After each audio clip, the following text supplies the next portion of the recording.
Please mute your microphone. Simultaneous interpretation will be available in Mandarin Chinese and English throughout the event. You can click on the globe icon at the bottom left of the screen to select the audio channel that you prefer. 我们即将开始哦，大家 So, good morning, ladies and gentlemen. Good afternoon and good evening to people and audience around the world. The Symposium of Museum as Polyphonic Space is about to begin. We have provided Chinese and English interpreting channel for today. Please click on the globe icon down below on the bottom right-hand side and select your channel. Thank you.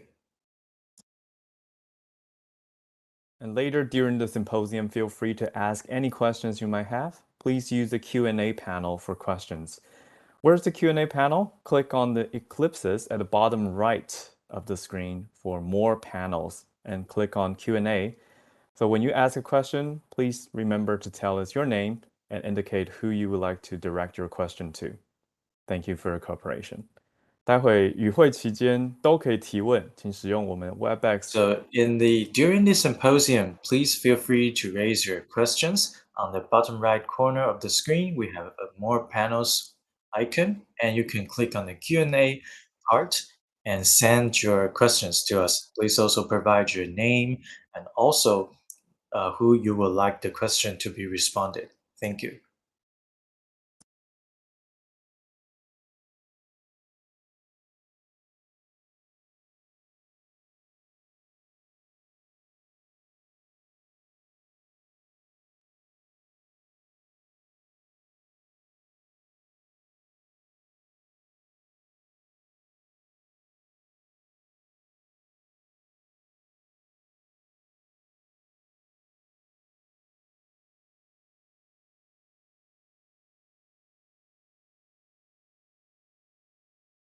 All right.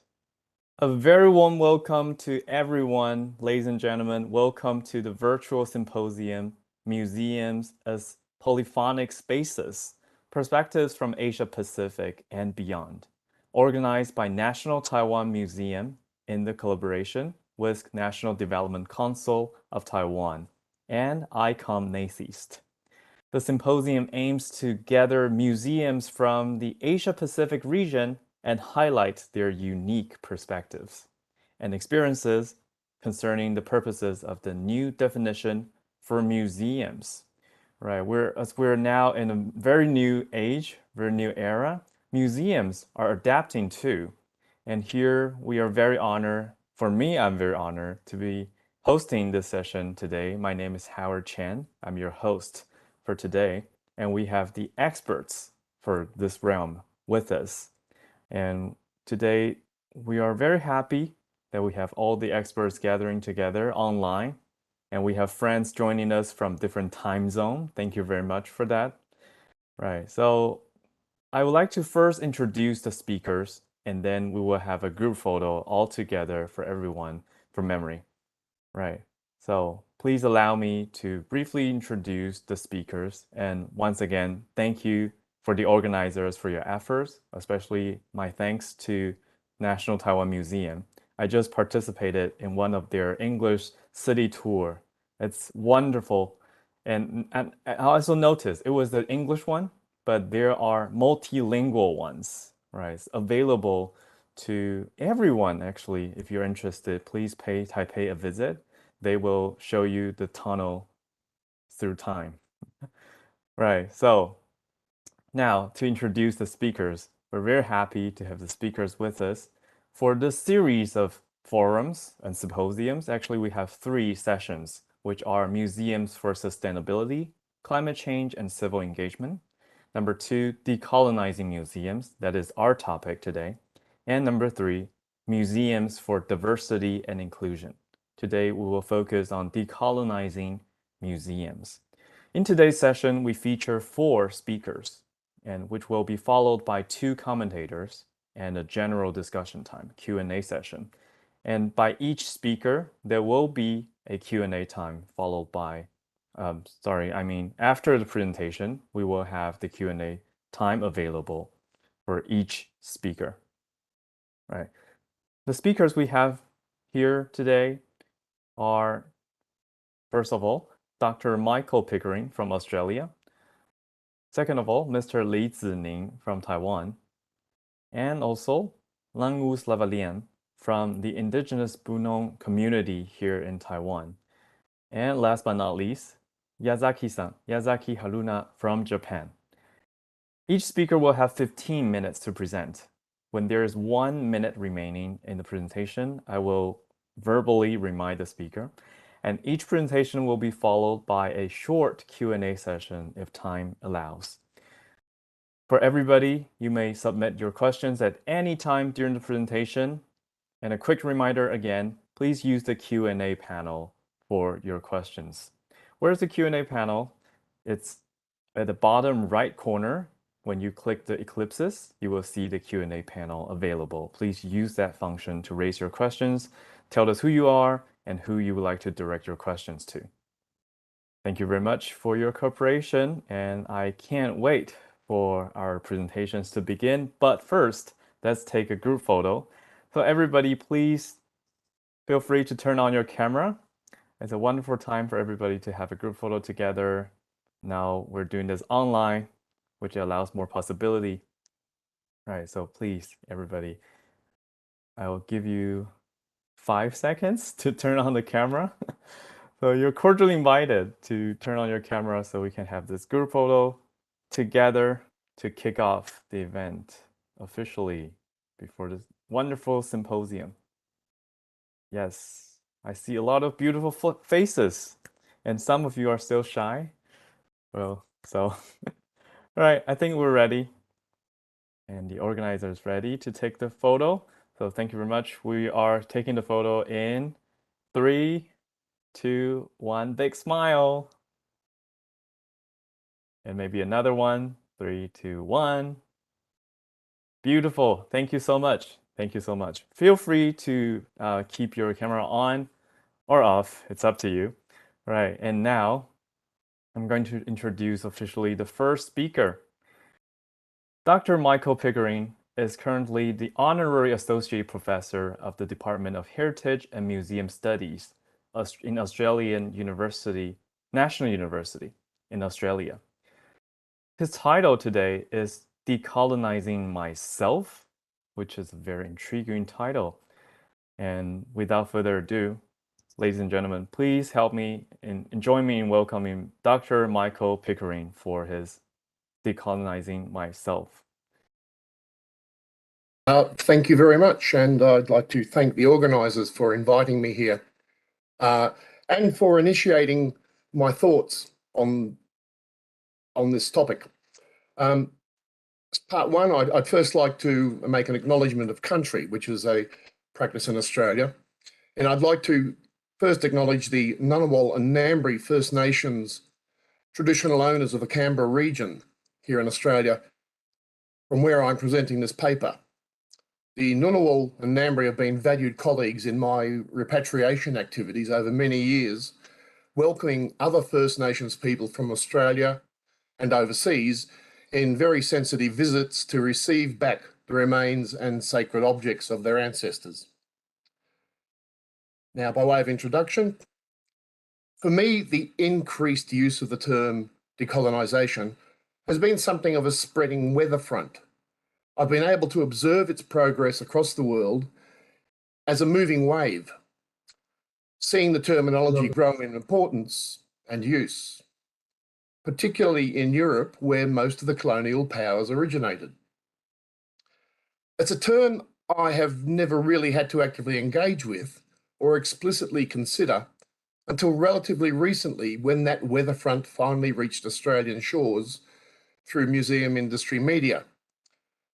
While in increasingly common usage in industry events, such as conferences, it's not a term that was or is used in regular discussions on the floor of Australian museums.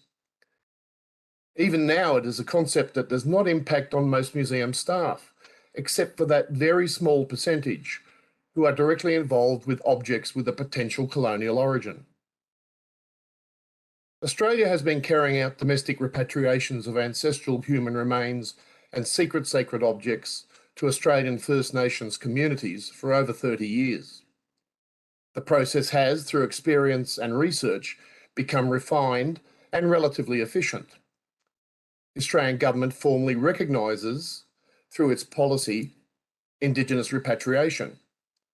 Australian museums have also had a growing commitment to representing First Nations cultures through stronger use of the first voice, or the words of those who have experienced the phenomena being addressed in the exhibition. Communities are regularly consulted over content of exhibitions and associated materials. Repatriation is an act of decolonising the museum, based upon current definitions of decolonising. But in Australia, at least, the decolonisation debate is following individual, disciplinary, and museum industry commitments to repatriation, not driving it. Further, the commitment to repatriation has been driven by years of activism by Australia's First Nations people. So it's a response to their activism, not a proactive decision by museums. By way of a personal reflection, as decolonising museums becomes a significant point of debate internationally, and through invitations to present at symposia such as this one, I'm compelled to reflect on my own, usually unconsolidated, professional and personal beliefs. Can we decolonise museums, given that museums are predominantly the result of colonial engagements? Similarly, my professional training in history, archaeology and anthropology has its origins in disciplines that emerged through colonial engagements, disciplines that evolved to try and understand the cultural other. The theoretical and philosophical legacies of the past influence my contemporary practice. A quick look at the history of Australian First Nations ethnography and anthropology shows the colonial role of research. This origin story is openly acknowledged by the Australian Anthropological Association, which states, and I quote, "As a discipline, anthropology emerged during the period of colonial settlement and expansion. Those crossing paths with Indigenous populations observed their different worldviews and ways of life and recounted their experiences to others." End quote.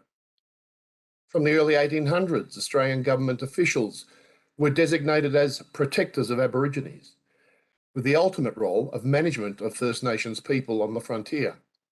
In the 1900s, with the growth of anthropology as a discipline,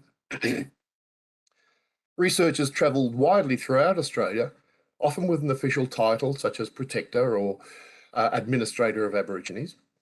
A look at the histories of these researchers shows clearly that they were supported by governments and that they had a role to acquire cultural information that would assist in the management of First Nations peoples. The first anthropology department at the University of Sydney had the dual duty of training not only anthropologists, but also patrol officers who would work within First Nation communities in Australia and Papua New Guinea, largely in the role of local policemen. It is notable that Australia has its own history as a colonial authority. Indeed, I would argue that Australia still maintains policies that may be equated with colonialism, although many of these policies may be more benevolent than those of the past. In recent years, the Australian government has implemented an intervention in which many First Nations people were restricted from travel outside of their homelands. A cashless debit card system restricting what could be purchased and where was introduced for some First Nations people on social welfare, something reminiscent of occupation money and token-based currencies introduced by colonial and military occupiers in the not-too-distant past. For example, I'll offer my own professional experience. In my career, I have worked on the protection of First Nations cultural heritage, usually through the application of legislation. I've worked on land claims and native title claims in which First Nations people can, through a legal process, acquire lands or interests in land that had previously been alienated from them. I've acted as an expert witness in social heritage issues. I've worked as a museum curator in the field of First Nations heritage. In all cases, my role in these activities has been to make the cultures of First Nations people understandable to Australian law and policy, to government service providers, and understandable to the general public. This role is little different to the earlier roles of protectors and government administrators, particularly when aligned with the Western legal criteria that have influenced the direction of much of the research. I have been a willing cog in the machinery of neo-colonialism, although it was only in later years that I recognised and acknowledged this role. I'm comforted somewhat by the knowledge that this neo-colonialism has become more benevolent rather than the restrictive and patriarchal colonialism of the past. In my 40 years of experience, I've seen once dogmatic legal criteria tested and stretched to better accommodate First Nations cultural reality.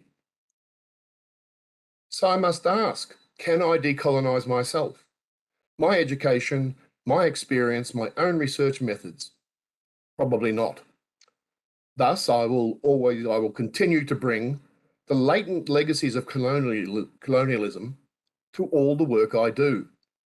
But having recognised this bias, perhaps I can be more proactive in managing its influence.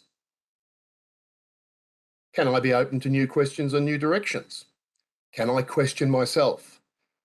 Can I pursue the principle of decolonising even though being in part of this colonial system? I think the answer is most definitely. Museums. Can museums decolonise themselves? Probably not, at least not totally. That doesn't mean it's not worth trying. Like me, museums will always carry the legacies of their colonial pasts, even if they do not recognise it. Otherwise, they would not be called museums. Even new museums and galleries are built on an industry history rooted in the theory and practice of its affiliates and predecessors. No museum is immune from the responsibility to consider the impacts of colonialism on its development. The issue is not just confined to social history and/or ethnographic museums. It also relates to natural history museums. 19th century natural history evolutionary theory, particularly the focus on typologies and classifications, strongly influenced the social theories that underwrote the emerging sociological and anthropological research that informed colonial management strategies. How and where were those natural history specimens acquired? Historically, collectors often overlapped in their collection practices, with natural history researchers also making social history collections, the collections going to different institutions or departments in later years. Museums must also recognise the internal professional diversity of their staff. While I can recognise and engage with issues of decolonising as part of my disciplinary background, as well as my role as a museum curator with a focus on ethnography, I was but one of hundreds in the museum. As I mentioned at the beginning, decolonising was not a topic discussed on the museum floor. It did not affect the philosophical, theoretical, and practice directions of the finance staff, visitor services, facilities managers, public programs, marketing, or administrative staff, amongst others. Many museums advertise their progressiveness with statements about their engagements with decolonisation or repatriation. New policies and guidelines promising improved recognition of the rights of First Nations people in the management and use of collections are released with much fanfare. However, often these policies and statements progress no further than the nearest highly decorated website. An internal investigation of how these promises are practically implemented can be disappointing. The promises rarely penetrate the museum to inform and guide the practices of the staff, and they rarely lead to a real change in the institutional culture. So what is needed? It must be acknowledged that not everyone or every museum will support decolonising. That must be accepted. However, the reasons for or against are contributions to an important and ongoing debate and should be captured and disseminated. That said, I strongly support decolonising as a general principle, having been engaged with it before I knew it even had a title in my work in repatriation. Career-long education is the key. The students of today are the junior museum staff of tomorrow and the museum executives of the future. It's important that they be informed of the histories of their chosen disciplines and the institutions that they may engage with. Museums must similarly look to an internal and ongoing education of their staff. The intention should be to inform, not to convert. All staff benefit from personal knowledge of the issues that face their industry, their institution, and their fellow staff. A public statement by the director or a similar eminent person or the release of a new policy is not always enough. Now, a few nights ago, I had a quick browse through the web. It revealed that little of what I've said here is really new. My position has largely been arrived at through personal experience, so it was nice to see some independent correlation of my sentiments with online discussions. However, little of the debate has been reflected in measurable and sustained changes in day-to-day museum practice and philosophy. The rhetoric of the executive is not enough. We need to act on our ideas. What will be gained? Through my work in repatriation, I've witnessed an outpouring of new knowledge. There have been research collaborations with First Nations communities, research publications, contributions to national and international policy, websites, and international collaborations.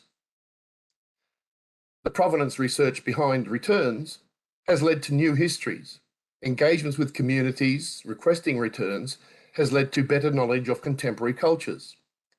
The Australian government recognises the positive outputs of repatriation in community health, acknowledging that repatriation helps promote healing and reconciliation for Aboriginal and Torres Strait Islander peoples. Engagement with the issues of decolonising will generate new scholarship and new knowledge. It will also likely have significant social benefits. Recently, George Osborne, the chair of the British Museum, in a rebuke of repatriation, stated, quote, "We hear the voices for calling for restitution, but creating this global British Museum was the dedicated work of many generations. Dismantling it must not become the careless act of a single generation." End quote. He is wrong. The pursuit of repatriation of significant cultural materials and the revelation of the hidden histories associated with their acquisition at the core of decolonising museums is the outcome of many generations of informed activism by people worldwide. I think we should let us embrace the opportunity and see where the adventure takes us. Thank you. Thank you so much, Dr. Pickering. So as we are opening the floor for questions, we still have some time. I would like to maybe raise my own question. Yeah, so thank you so much for your insights and your reflections. I would like to hear more decolonizing curation examples if possible. Could you please share with us maybe some recommended or could be improved examples if possible, so people could have more ideas? Well, as I said, I've worked heavily in the repatriation of materials, which is decolonising in its own, an aspect of decolonising in its own way, and it's proven very beneficial. I've also worked on a number of exhibitions. Increasingly in Australia, we have exhibitions that present the Indigenous voice first and foremost. The curator's voice is becoming smaller and smaller in those exhibitions. The curator is certainly responsible for the end result, and there are pressures working on a curator, so political pressures in particular, that dictate what the organisation can say. But nonetheless, through the use of first voice, letting the Indigenous voices come out, people are getting closer to the actual experience. So that's a good start. We're also employing more Indigenous people. As you say, you get Indigenous curators who bring really valuable opinions and knowledge to exhibitions, and the way people think things might be interpreted and communicated in particular. What has been interesting is the combination of contemporary expressions of culture alongside traditional expressions of culture. Often it's, people go to ethnographic museums expecting to see Indigenous people as relics of the past. But we know that they have a present, and that present is as valid as the ethnographies of 100 years ago. We must remember that the stories of 100 years ago, when they were collected, were contemporary. People were not investigating the past 100 years ago, they were investigating the now. And so that idea of looking at the now continues. There are various ways to approach it. And I think we have to test different ideas and different approaches, and some of them will fail and some of them will succeed. But the only way to do it is by trying.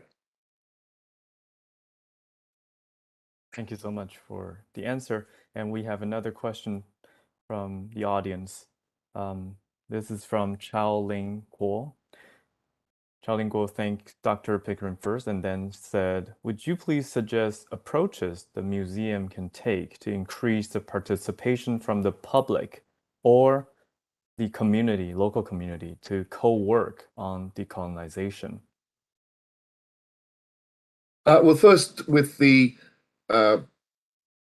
community, we generally refer to community as being the Indigenous community to assist us in the work we do. There are really interesting contemporary stories. There are really interesting contemporary objects. And there are examples from across the world where museums have addressed how can they communicate the concept of decolonization. Germany is a particularly good example. And I can think of some exhibitions in Germany where the exhibition was an empty room because the object, in this case, the theoretical remains, had been returned to the community. There was another exhibition which was a series of boxes in which the metaphor was that those boxes contained objects, and you could pick up a speaker and listen to those objects talk to you about their experience. There were no objects in the boxes. It was almost an art installation than an exhibition, but it was very, very effective. What the museum was doing, and we see it increasingly, is asking the public to make up their own mind. Is this good? Is this bad? Is this the right thing to do? Is it the wrong thing to do? What do you think? So the museum does not have to be partisan, explicitly partisan. It can ask the public to consider the issue, make up their own mind, and that their opinion is acceptable. So that's one way. Instead of lecturing a public, invite the public to engage with the question. And I think it actually empowers the public. The best exhibitions I have seen are where the parent can explain to the child what the exhibition is about. So that it empowers the parent to be the teacher, it empowers the child to ask questions. So the more we empower our public, the more they will engage. Thank you so much. Love the idea of decolonizing as a principle and also the empowering of the parents or the visitors for their friends and family. Thank you so much once again, Dr. Pickering, for your presentation. And now we are going to move on to the second presentation brought by Mr. Li Zining from National Taiwan Museum. Right.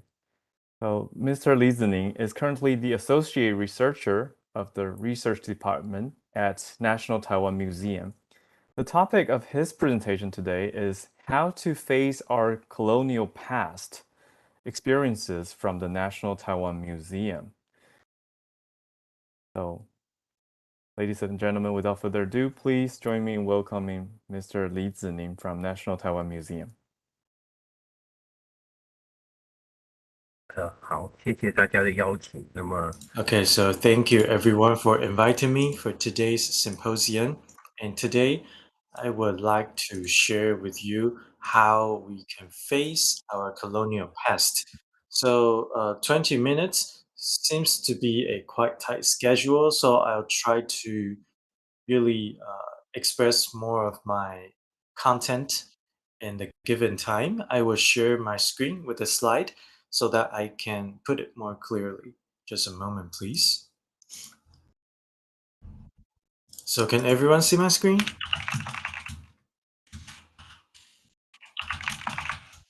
Okay, so my topic is how to face our colonial past experiences from the National Taiwan Museum. So I joined the National Taiwan Museum in 1996, and I really want to share with you the experiences that I have accumulated over the past few decades. Well, Mr. Lee, would you mind to put your slides in full screen mode? Okay, thank you. Okay, so we're talking about decolonization today, and to me, it seems that only few museums in the world are talking about the concept of decolonization. So, for example, Dr. Pickering mentioned that we've been talking about being friendly and also equity, and I think if we look at around the ecosystem of museums in the world, only few museums are talking about decolonization here. So usually museums established in the colonial period, they even them didn't really mention about decolonization often. And if you take a look at the context in Taiwan, most of the museums don't talk about decolonization here as well. Because for them, when we talk about the colonial period, usually people would think it's really from a long time ago, it's a past history, or maybe it's something that people in the third world would really encounter, or maybe some military and museums would encounter. And most of the museums were about culture, were about the study of science, and why is uh, colonialism and decolonization connected with them. And is decolonization important for them? Well, today in my talk, I would like to share my perspective with you. So, from my point of view here, I think I would like to review my past decades of experience in the National Taiwan Museum. We would like to bring about the history we have accumulated from the colonial period, precisely the Japanese colonial period. So, by facing this issue directly, I believe that we will be able to face our colonial past. So maybe some of you may disagree with me. Maybe some of you may think that it's not related to our colonial past, but more to modern world. And I think I will share why I think what we have come to now is really closely connected with our colonial past. I will also give you some facts and also examples to support my argument. And at the same time, I think decolonization, it's something that is closely connected to us. We need to know how closely connected or impacted we were in the colonial period.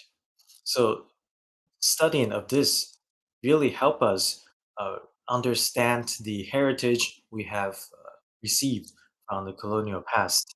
For example, the buildings, the assets, the collections that we have in the museums. And then in this way, we will be able to really identify the biases and also stereotypes that we have based on our colonial context. And in the museum scene of Taiwan, what I would like to share with everyone here is really important for everyone. And I would like to share from the perspective of the National Taiwan Museum. I will try my best to keep the talk within the 20 minutes that I was given. So sometimes some of the details can be really specific, and please forgive me if I can't really elaborate them clearly. So, National Taiwan Museum, it was established back in the Japanese colonial period in 1908. So, on the slide here, you see two pictures here. On the left-hand side, it's the museum when it was established. And on the right-hand side, it's the National Taiwan Museum after year 2000. It's the modern version of the museum. So what you can see here is that it's an institution that has existed since the Japanese colonial period, and the main building has remained roughly the same over the years. So just some really historical backgrounds here. I can't really go into the details about our history, but I will just give you some of the important timeline or events here. So back in the Japanese colonial period, we are mainly managed by the Japanese colonial government.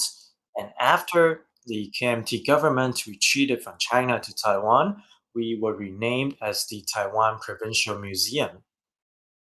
And we always called it Provincial Museum at that time until year 1999. So this is the time that we have really a long name of the museum. And what you can see here is that the connection here. So this is the collection that we have from our colonial past, and mainly from the Aboriginal people or indigenous people at that time. So forgive me if I can't really go into details about this. And at that time, the indigenous people were still called Aboriginal people by the Japanese colonial government. So what we're seeing here is that we have a lot of collections from the Aboriginal peoples at that time. The government collected a lot of items, cultural items from the tribes, communities at that time.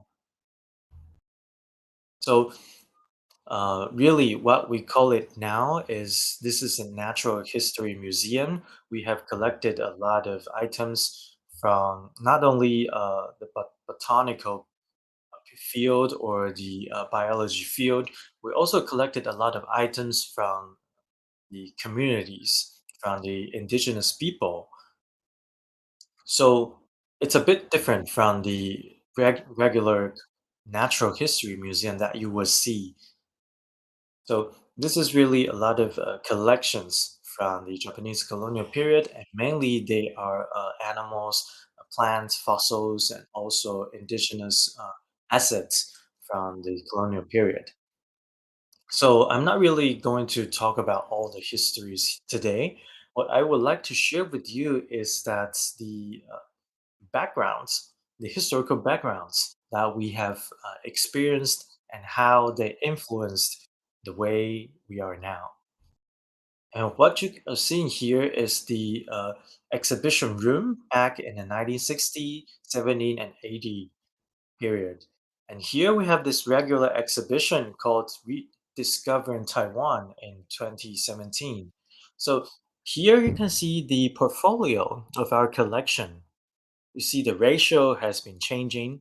So for example, in the Japanese colonial period in 1908, when the museum was firstly established, the collection we have here, it's quite different compared with the one we had in 1942. That's the year when the KMT Museum retreated to Taiwan. So you can see the change in the portfolio of the collection here. While the proportion may change a little bit, but overall, uh, the items here, the categories were roughly the same.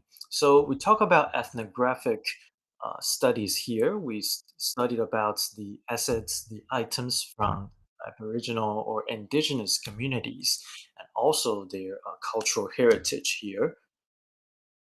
So National Taiwan Museum was really the first museum in Taiwan, and that's why we have an abundant collection here, it's really difficult to categorize all of our collection. And also here you see some of the features or special collections that we have: fossils, specimens, we have ethnographic collections, and also we have the maps, and also anthropology or archaeology collections, and some of the masks you see from the people at that time. So we study about anthropology, about animal, about plants, about the geology. And also here you can see that we have 410,000 collection or pieces altogether. And I believe in recent years, the collection has increased even more. I can't really go into the categories of all of our collection, but what I've been repeating today is that I want to share with you how these all factors are connected to decolonizing the museum, and also how the colonial past has something to do with them. So I think we have a lot of ways to talk about this. Then I think I'll just give you some of the examples today. So, for example, here we have a special collection here. This is really a specimen collection from the, I would say, the state apparatus. So, what you can see here is that back in the year of 1927 to 1929, really the Japanese colonial government and also the financial group at that time has instructed people to collect a lot of relics and also cultural items from the indigenous communities around Taiwan. And overall, they have collected 1,760 pieces there. So, for example, in Tainan, we have an exhibition of the coffins from the indigenous people and also from the Han people. And also in the National Palace Museum and also National Taiwan History Museum, we have exhibitions of collections from this collection project. So this really contributed to a lot of the collection and pieces we have today. And also what we're seeing here is that we're seeing a lot of collection from this project, and I really can't go into details about this. So the reason we're talking about this collection project from the Japanese colonial government and also the Sakuma group is that we've been in the past, we only consider it as a collection project. We only think that, oh, this is a grand collection project. We have a lot of pieces collected in the period. But indeed, it's a collection project. It's a comprehensive collection project. We have a huge collection from the project. But if you take a look at this project from the perspective of colonialism, you'll know that it's not just about a collection project for the museum. It's actually a colonial project for the place. So for example, the Japanese government conducted a lot of research in Taiwan. For example, the population study and also a lot of kinds of environment studies as well. They want to really understand Taiwan in a short period of time and take control of this project at that time. So what we're seeing here is that if you're going to ask me, I would say it's a colonial project. So to me, it's really a study plan of the tribes, communities in Taiwan. But in the past, people didn't really talk about this from this perspective.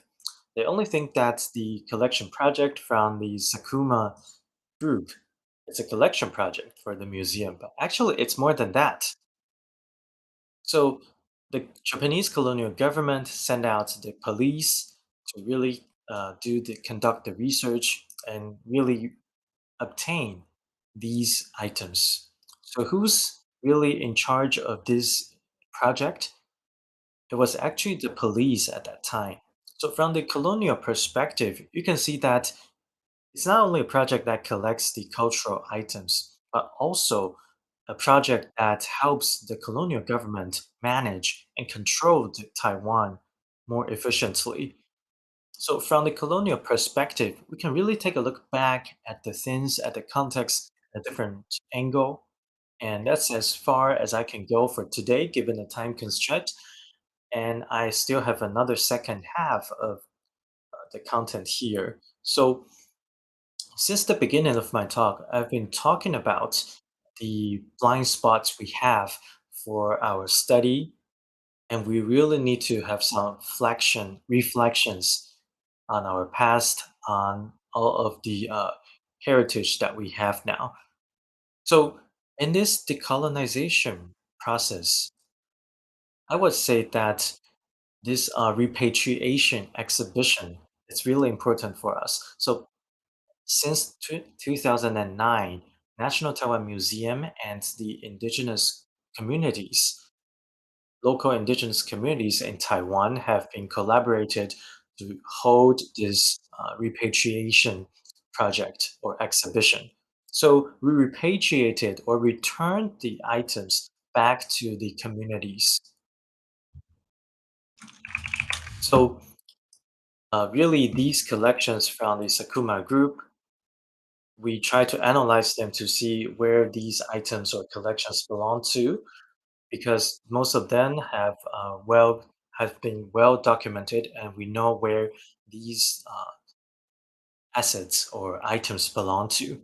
So these items were collected to National Taiwan Museum due to this colonial past. And right now, we want to return these items back to the communities. And it's not just about returning the items back, it's about really having this repatriation exhibition and making the list here so that people know where all these items belong to. So up until this year, we have really held over 9 repatriation exhibitions here. It's not about repeating the same content in the 9 exhibitions. In each exhibition, we have different collection to display. And at the beginning, uh, it's about maybe we exhibit many of the items, but we didn't really focus on the interpretation of these items. But in the later exhibitions, we started to focus on the interpretation of these items because we want to let the communities and indigenous museums or institutes understand what these items are about and how they can elaborate or uh, introduce these items to the public. They consulted seniors in the tribe to really introduce or explain these items. So the more recent exhibitions you see now were happening at a lower frequency. In the past, we have one museum at a time at each year. It's more like we are consuming our budget. But to this type of exhibition, it's not only about really spending the budget and execute the plan by schedule. So later on, we reflected on this and decided that we need more time to collect the data, to really digest the information that we have received, and also do some field research to get as much information as we can. So this collaboration of repatriation exhibition is really about a special connection of dialogues, a special relationship of dialogues between the museums and the communities. So to us, really what I would like to say here is that it's about an interaction between local communities and the museum. So these local communities are now re-examining the items that they have been taken for the collection and then try to give these items new meanings or new interpretations here. So this would be more significant in my point of view. It's a phenomenon. It's an interactive phenomenon here. So these collection, they're like a cultural specimen, I would say. I would put it this way. It's a cultural specimen. And these cultural specimens we are commonly seen in a lot of museums, and that's why we need repatriation here. When we return these collection or items back to local communities, we see that these items exhibited, they become the cultural asset we have because they get to represent the cultures of the indigenous people. It, it epitomizes the collection identity and also the cultural heritage that the indigenous people have. So, in doing so, I would say that it's quite people are now getting quite familiar with doing things this way. But in the past, people really, especially indigenous people, they didn't really think about their cultural assets as assets. They're just seeing that, okay, these items were exhibited in the museum, and they didn't really consider them as cultural assets. So on the slide here, you see that there is a box from the Darwin tribe, and this box was also exhibited in the repatriation exhibition as well. We have this delicate carvings on the surface of the box, and also the person who is really holding this box is the chef. It's the chief of the indigenous group. So we see some of these traditional elements and also cultural assets. You get to feel the carvings and also all of the cultural designs, the patterns of these people. And at the same time, we're seeing that during this repatriation process, people, especially this chief of the Mamonio group or Mamonio family, they are seeing these repatriation of the box. It's really uh, increases their identity, their cultural identity here. So this repatriation, I would say it enlarges or maybe enhances the cultural identity of these indigenous people. It's the benefit we see from the repatriation process. 这个 So, what we're seeing here is that when we talk about decolonization, the first thing that came into our mind would be probably about getting collections from everywhere, the cultural collection, and then return it back to the communities. And it's really important here. And I think due to time constraint, I can't really finish all of my slides today, but maybe just my last slide here. So as we talk about decolonization here, it's not only about culture, as it's also about the study of natural history. So we have been emphasizing the concept of local natural history here. So in the past, the classic natural history study was dominate the museums around the world. So we study about the knowledge of the classic natural history. But as we talk about decolonizing museums, it's really about decoding these assets. We want to decode to see how the colonial government or the colonial rights or powers really dictate the place and what's the context of the colonialism. So we try to really decode or try to rediscover the process, the context that we have from the colonial past. Some of them have been forgotten through, as time went by, but we try to rediscover it. For example, the Sakuma group, their collection have been long stayed in a museum, but sometimes the past history or context has been forgotten. So what we're seeing here is that we have a lot of people who collaborated with the Sakuma group. we have a lot of local people, local representatives who work together with the group here. So we also have these local contexts that we need to rediscover, because what we have seen from the official document is the context of the central government. It's not the context from the local.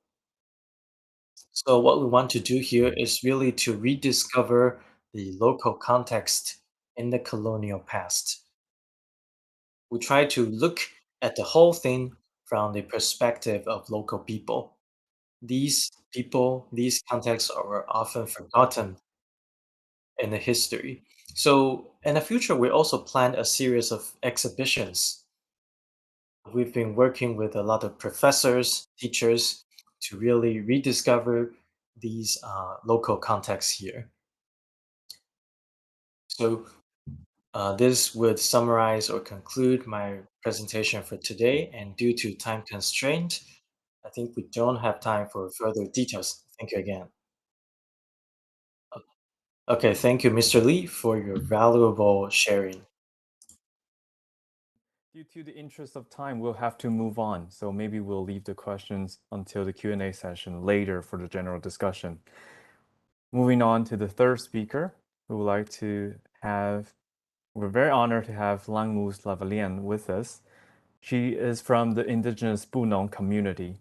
She's currently working at the Bunong Cultural Museum of Haiduan, as Mr. Lee just mentioned, Haiduan Township in Taiwan, as a curatorial associate. Her presentation today is entitled Efforts in Decolonization from the Bunong Cultural Museum of Haiduan Township.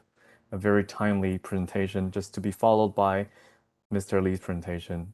Ladies and gentlemen, please join me in welcoming Ms. Langmus Lavalian. 好，主持人还有线上的朋友，大家早安、午安。好。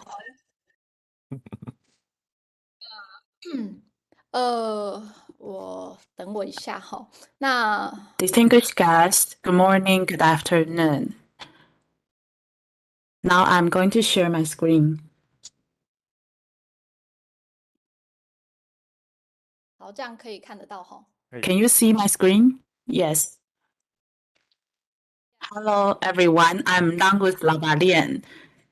Later on, I'm going to talk about the efforts in decolonization from the Bunong Cultural Museum of Haiduan Township. I'm very thankful to the organizer and Hui Shi for your invitation. I'm very happy to share with all of you, and I think the agenda is also organized well. I can talk after Mr. Zhining, so we can spark more discussions. So actually, Haiduan Township is located in the southeast of Taiwan's Central Mountain Range. It is an indigenous township with about 90% of Bunong people, including me. I'm also Bunong. So you can see the picture here. This is the display of our rituals. Now I'm going to introduce the process of the establishment of our cultural center. So in 1999, the construction was started and it was completed in 2022. So at that time, encouraged by the rise of Taiwan's local awareness and the community development programs in the late 1990s, the cultural museums were established in many cities and villages. The main purpose is to record the culture and history in that area, and we also are responsible for exhibiting and collecting artifacts. What's important is to interpret the humanity and the locality. Now, I'm going to promote a bit. So this is our Facebook fan page and our official website. Actually, we are a small local museum, so we only have four employees, including me. All of the staff is Bunong. So we are a very small museum.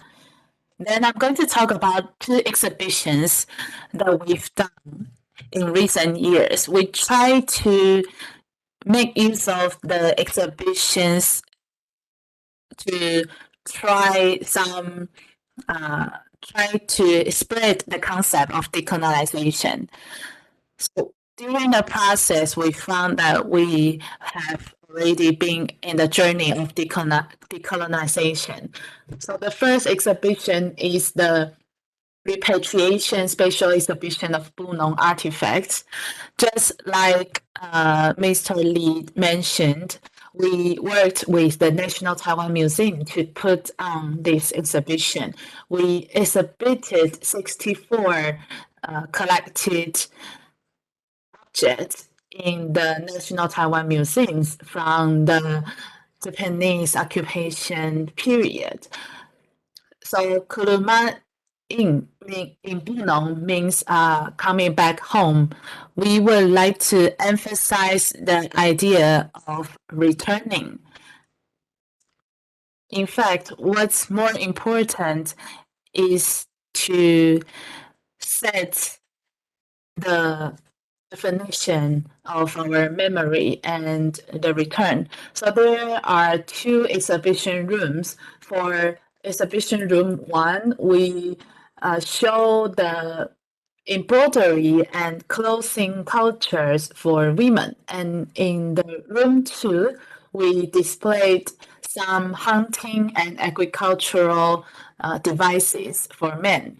So the key issues are as the follows. First of all, how did the object get into the museum? And secondly, regarding the return of objects, what do the Bunong people care about? Certainly, we want to have some observations during the curation. So how can we exhibit the collections from the National Taiwan Museum? Actually, Mr. Lee has just introduced this. So we invited the elderlies to have a look at the collections. And in 1930, the Sakuma Foundation from Japan acquired a lot of indigenous collections. So for this exhibition, we brought these collections back. When the elderly saw the collections, they felt really complicated because the objects actually carried the soul of our ancestors and the spirits, but they were forced to move. So actually, we felt really complex feelings. So we would like to welcome those souls back. So this is a kind of rituals by the community when we want to return the objects. So here I translated the prayers into Chinese. The concept was that please don't blame us for abandoning you. Please go and rest assured, though it was not your home, we still prepared some food and water for you. If you can leave your wisdom for us, that would be good. So this is the picture of the rituals, and you can see the collections from the National Taiwan Museum. Actually, the staff from the National Taiwan Museum was really worried because they had to take out the collections and exhibits, and this may cause damages to these objects. So we also felt grateful to the National Taiwan Museum for us to do this ritual. So the ancestors saw left us in the beginning, but what we care most about is how we can soothe the spirits and souls. So we were thinking how we can do to comfort them. So in the local area, actually, there were some influences. When these objects were returned, what else could we do? So we kind of have reproduced the objects. So you can see from the left picture, these are the objects from the National Taiwan Museum. So you can see the turban for women, and from the right-hand side, you can see the photograph taken in the Japanese occupation period. So at that time, it was common to see women wearing a turban. But for Japanese people, it was a symbol of non-civilization. So they attempted to ban this.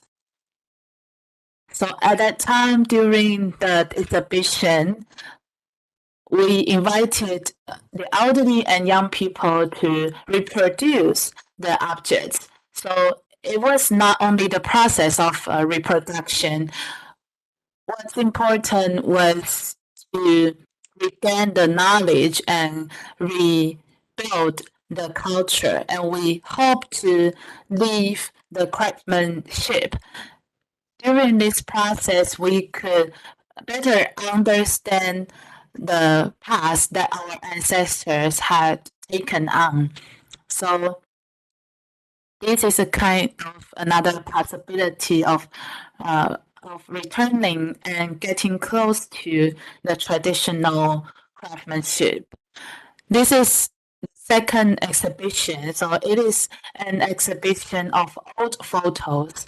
So in 2017, Mr. He, an old man, brought a series of photos taken in the Japanese occupation period, collected by his grandfather. So these photos recorded the stories of that time. We spent some time investigating and reviewing these history and stories, and we exhibited these photos in 2020. These are the exhibition rooms. So we kind of arranged the photos in timeline. Here are some key topics to be discussed. So maybe the figures in the photographs were not that famous in history. But just as Mr. Lee mentioned, these officials or police officers did something in the past. So these photographs were the testimony of the past, of the history. The second one is how we can show empathy with the history. When we learn history, we always see it from a certain perspective.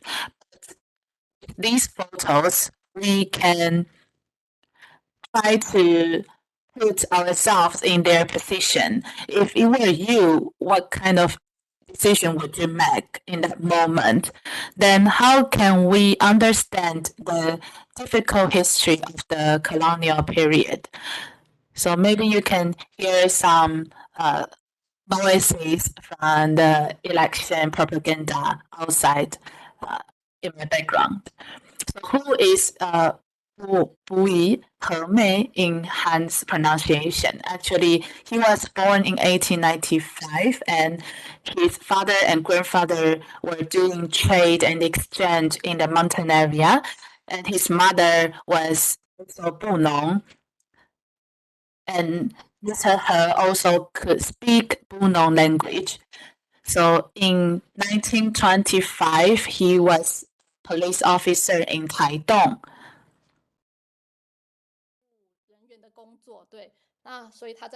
So he worked in the indigenous communities.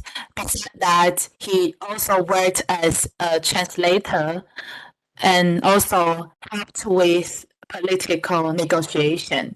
So this is also one of the photos collected by Mr. He.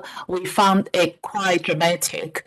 So you can see from the right, they were Japanese people, and from the left, they were leaders in Bunong communities, and He Mei was the one standing in the very left. So what did the photograph tell us? We did a lot of investigation to know more about the story behind this photo. To Japanese people, it was hard to manage Bunong people who lived in the mountain. So they would like to ask Bunong people to live in the plain area. But for Bunong people, this was our land because you were the one who invaded our land. So we had to defend, we have to protect our land. So they were kind of against Japanese people, and they would like to defend their rights to live in the mountain. For Mr. He was not only an police officer and translator, he was also the son-in-law in the Bunong community. So his wife was also Bunong. So for Mr. He was in a dilemma for negotiating this kind of situation. So we wanted to let the visitors know if we were put in different position, what would we care and what would we see? And in this space, we also put the bench and chair similar to the photograph. So it was kind of a very effective display. And we also put on a show to have some actors really performing this act. So we want to use this exhibition to let the audience know more about the colonial history, piece together the landscape of that history. Because when we want to talk about decolonization, we cannot move on if we don't understand what really happened at that time. So this is the end of my presentation. If you have any questions, please feel free to bring them up. Thank you, Dangus, for your amazing presentation. Wonderful. And we will continue to collect questions and move on to the next speaker first, and then maybe we will come back for the Q&A session. Thank you once again, Langus. All right.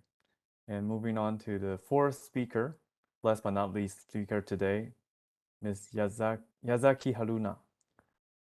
I would like to introduce her. Yazaki Haruna-san, she is currently the Research and Curatorial Fellow of National Ainu Museum in Japan. The topic of her presentation today is Ainu language challenges at Upopoe National Ainu Museum and Park. Let's learn more about the Ainu language and the museum and the park from Yazaki-san. Please.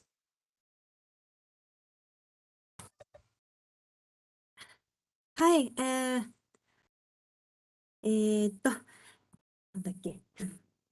よろしくお願いします。Nice to meet you. 슬라이드 에지누 카라쿠스 본노 엔테레얌. Now show slides. Just a moment, please. No problem. これかなああ、よいしょ。どこあれ見えない。Just a moment. Take your time. Sorry. No どこだ We're あれ making it どこだっ full け screen.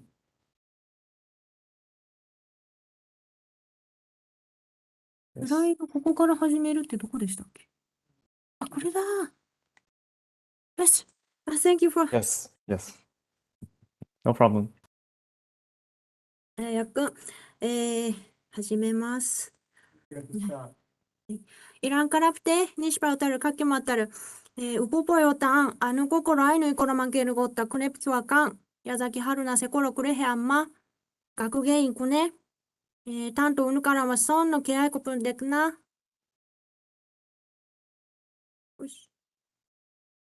Shindit utara ye, neusara, rakine keramasukusu, ainu itak ainu puri kukampinue wakamma, na ainu itak pirika no kueka yakap koroka, tanto ainu itaka ni ainu itaka orushpe kue rusui sekoro kue no kusu pon no patek ne koroka ainu itaku kue kusunena ainu itaka ni ne ayehi keran pertekpe English ani uturu uturu shisamu itaka ni kue kusunena pirika no kue ka yakap koroka no wa en koreana ni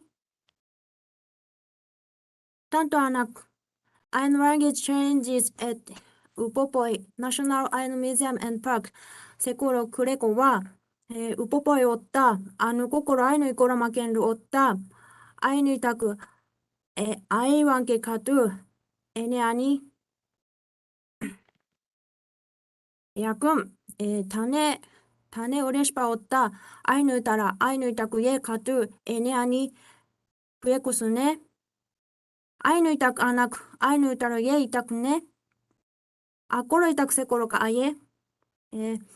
Ainu itak means the language of the Ainu people. Akoro itak means our language. Ainu sekoro an iporo se ikewe anak ne. English otta human sekoro ayepne wa. Ainu tara arekohi taka eiwanke. Ainu itak anak ne. Yaumosiri karapto chupka otta ayeiwanke. Shisamu itaku shinne motokorope ne. Meiji okakewa no ainu tara teeta korachi urespa hikai-san. Shisamu sapanekoro utara yaipurikana aste irenka karakusu. Yaumosiri unkoro utara Shisamupuri aki kuni hatto an wa shisamupuri aki oashi. Shisamupuri aki oashi. Shisamupuri korokusu ainu itaku ye ka yaikap. Hikusu shisamu itaku ye.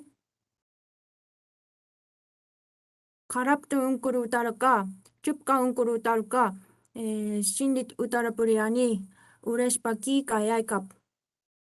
Oyakoyak kotanta ainu itaku somo eaikap. Somo eiwanke wa ue epakiun isam koroan. Korota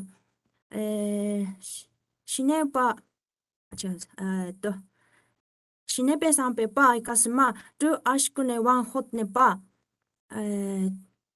UNESCO otta tane isam koroan noine sirian itak oro aomare. Tane urespa otta ainu itak patek ye wa an ainu isam. Chiseun utara uko itak hita Chiseun utara uko itak hita ka shisamu itaku ye. Kakko otta ka shisamu itaku ye. Koroka tane ine ainu utaru ainu itaku airu sui sekoro yainu wa yai honokara wa an. Oyakoyak takotan ta yai honokara kusu uwekarupa. Yai honokara as hita aiwanke. Kampiso shine ya, inokane ya, shirine ya, usa okaipe, horon no akaru.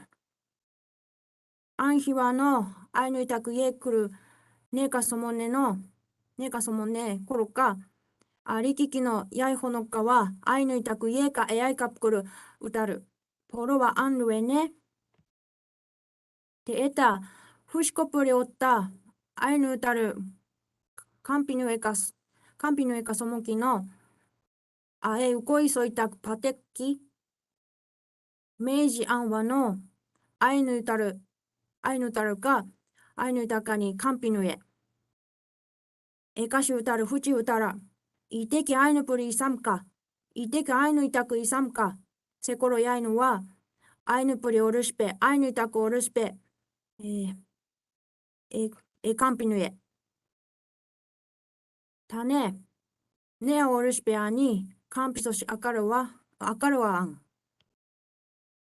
오라노 캄피누에 쿠르카 에카시 우타라 예 이논노 이타쿠네야 후치 우타라 예 네오사라네야 우사 오카에페 캄피누에 와 캄피소스카르 이노카카 욱 이훔카 욱 네아 캄피소시네와 네아 캄피소시네야 이노카네야 우사 오카에페 보론노 안쿠스 타판페 아니 타네 인네 우타라 야이호노카와 안루에네 오라노. And when we built the National Ainu Museum, we received the collaboration of people in different regions who are making efforts to be able to use the Ainu language again in order to write a commentary in the exhibition rooms in the Ainu languages. Next, I will talk about Upopua and the National Ainu Museum.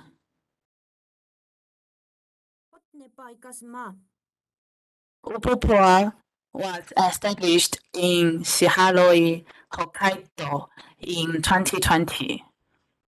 Upopoi is an affectionate name for the National Museum and Park. In the Ainu language, we call it Wanuker-Kotang. In Japanese, it is called Minzoku Kyosei Shoujo Kukan, symbolic space for ethnic harmony. In English, it is called the National Ainu Museum and Park. For details, please take a look at the Upopoi website. The main facilities of Upopoi are the National Ainu Museum and the National Ainu Park.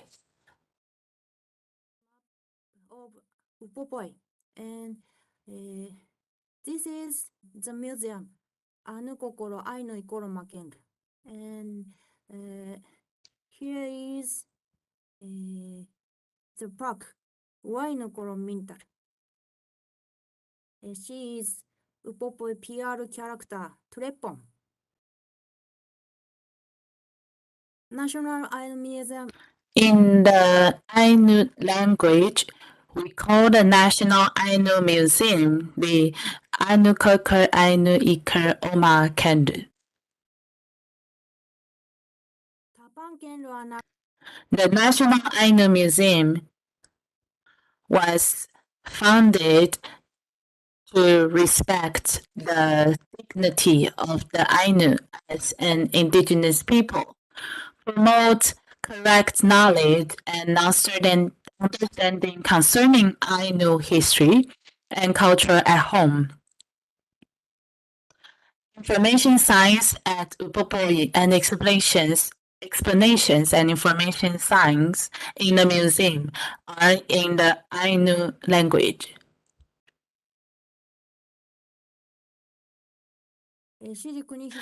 As I said earlier, Ainu language is not used in daily life today. There are many words today that did not exist in peoples living in the past. So there is a need to create new words in the Ainu language. There were also many other things that needed to be considered. There are many regional dialects in the Ainu language. A standard language has not been decided upon. While cherishing the language of our ancestors, we are studying regional dialects. Today, Ainu is written with the Latin script and katakana. There is no standard orthography. Katakana is the Japanese writing correct characters. I will speak in English about the new initiatives being undertaken related to the Ainu language. Upopo serves as a national center for the revival and development of the Ainu culture. Invaluable culture in Japan, this is under threat. As a base for the revival and development of Ainu culture, Upopoi considers the Ainu language to be its first language. In all multilingual signage, Ainu language is displayed first. However, the Ainu language is not used in daily life, and unlike other languages, there are no translators. So there are all sorts of problems that arise when preparing Ainu language for display. 3 issues that need to be considered are dialect, the written form, and neologism.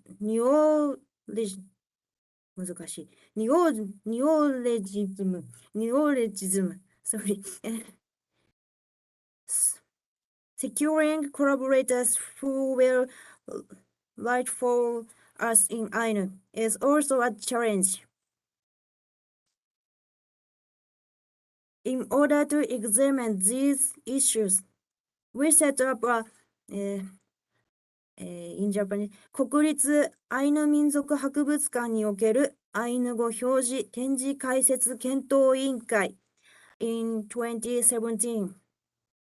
In the following years, 国立アイヌ民族博物館におけるアイヌ語表現新語検討ワーキング会議 was established as a subcommittee for the consideration of new expressions and words. In Japanese, 検討委員会 consideration committee decided upon foreign policies for each issue. Regarding dialects, the committee decided not to establish a standard language or limit displays to a signal dialect, but to emphasize the diversity of the Ainu language and write in different regional dialects. Therefore, the displays expressions are written in the dialects of collaborators we ask to write them. The name of the author and dialect are written at the end of the explanation, and dialect max was prepared for the exhibition room. This is a map of Ainu dialect. The exhibition description. Regarding writing, katakana was given priority so that it can be read by a wide age range, and there was also the limited display space to consider. And basically, it was decided that in notation system used in the Ainu language textbooks, Akoroitak, prepared by the Ainu Association of Hokkaido in 1994, be used.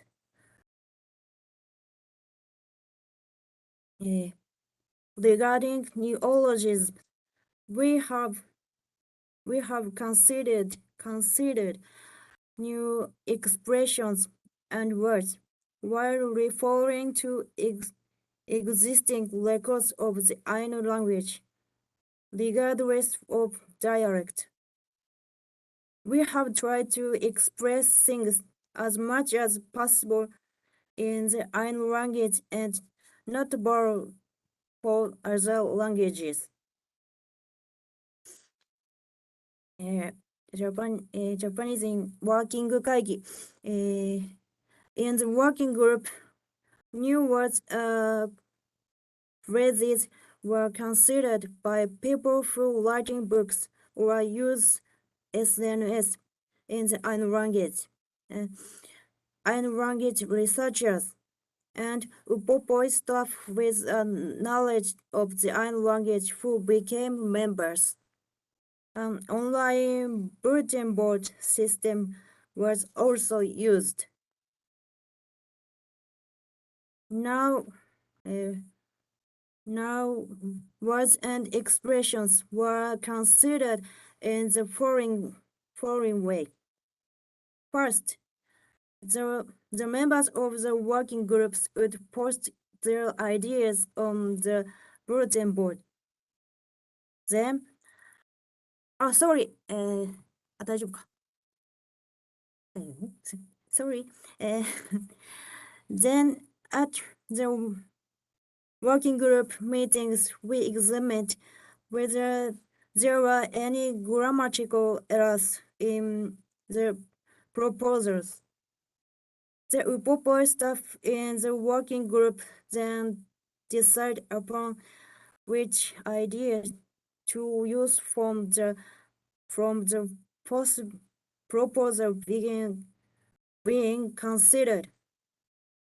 Finally, after the proposal is approved,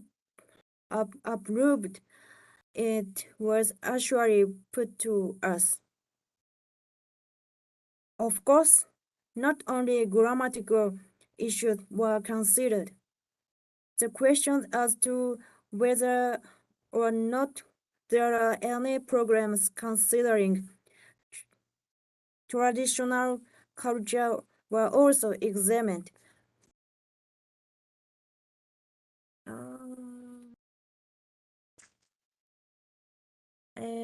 Sorry, I'll skip this. よいしょ。種、手話のアイヌ豊かに食えな。Now speak Ainu again. Itak anakune shindik utar orowa. Aikorepnewa. Ikeshkoropene ruene. Tan itak anak. Oruspene soshikata. Anuya itak ne. Shindik itak eyam no. Shindik itak eyam no. Tane ureshpa otta. Ainu itak aewanke wa.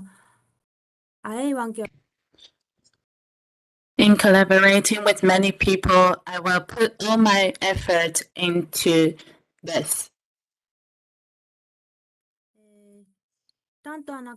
This is the end of my presentation. Thank you for listening. Thank you. Thank you. Yeah, I like it. Yes. So, ありがとうございました. Thank you so much for the presentation. And now we will continue to collect questions. Yeah, we do have some time for questions later. And now it's a break time for everybody. So we have a short 10 minutes break. After the break, we'll have 2 commentators and also a Q&A session for everyone. So please take a 10 minutes break. Please be back at, let's do 11:15. 11:15, all right? So everybody, please come back at 15 past 11. Remember to come back on time and join us for the following session. Thank you.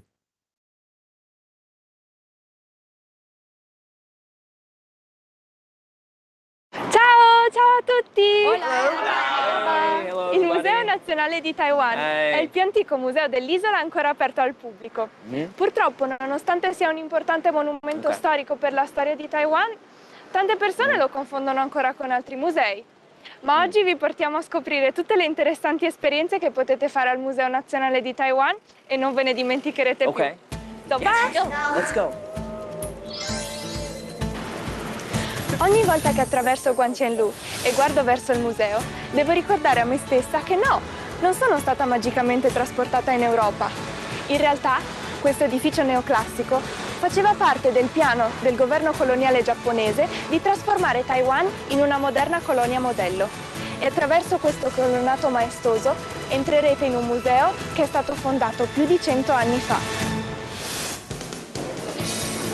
大家好，你若来到这个博物馆，是不是跟我相像，感觉真好奇？在这么西洋式的博物馆门口，竟然有2只台湾味的动物。这2只动物是日本时代日本人打造来献予移山的台湾神社，在1949年较交予博物馆来保管。大家若是行较晚的真正看，会阁发现2只牛的牛角看度无同。伫这一只牛的目睭皮是有钉唇，另外一只目睭皮是无钉唇的哦。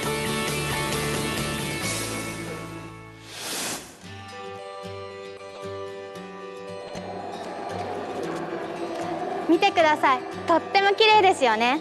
私は特にこの左右にあるランプがとっても綺麗だと思います。このランプをよく見ると、こことここに装飾が施されております。このランプの装飾は実は児玉源太郎と後藤新平という2人の日本人、当館にとっても深く関わりのある日本人の家紋が彫られているのです。 さて、ここで家紋についてを紹介します。家紋というのは当時の日本の家庭を象徴するシンボルです。しかし、これは全ての家庭にあるわけではなく、特定の家系にしかありません。例えば、貴族や武士、天皇しかありません。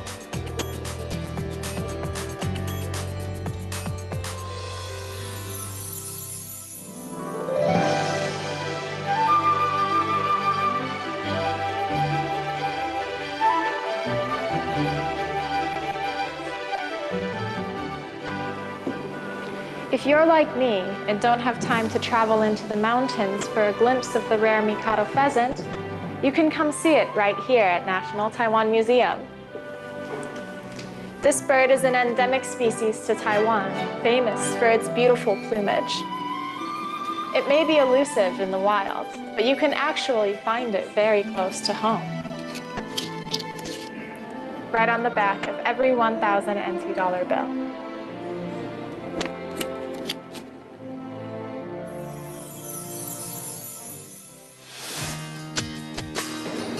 Mon petit coin préféré du Musée national de Taïwan, c'est cette fenêtre circulaire, donc du français œil de bœuf. Vous pouvez la voir souvent représentée dans des musées européens avec des stucs, des fleurs ou des feuilles.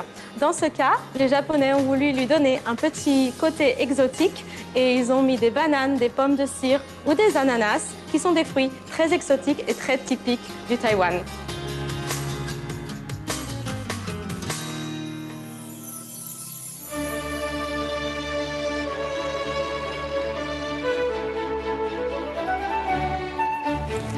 Here's a hidden gem often overshadowed by the museum's magnificent hall.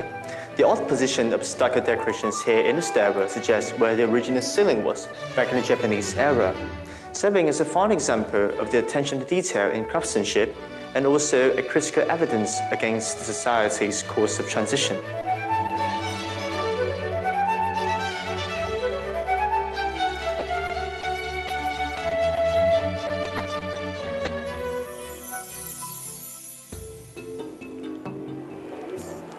国立台湾博物館の前身は日本統治時代、児玉源太郎と後藤新平を記念されたものでした。さて、このように台湾は日本と歴史上でとてもつながりがあります。しかし私が教科書で勉強したものは1ページの中の4分の1、たったこのぐらいでした。皆さんはここでたくさんのこと、たくさんの日本および台湾との歴史のつながりを勉強することができます。皆さんぜひ勉強してみてください。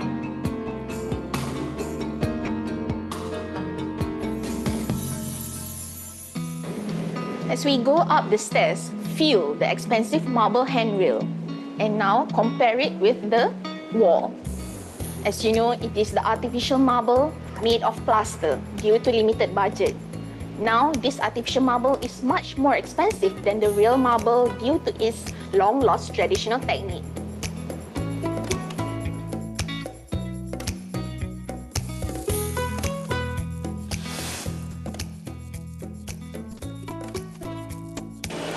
大家伫这公园内散步，应该阁会注意到，才有停一台这么大台的火车头。这台火车是伫1888年刘铭传的时代为德国坐船进口来到台湾，伊的名也做电运号，电运甲务的意思。虽然是安尼讲呢，迄当阵伊上悬的时速只有35公里。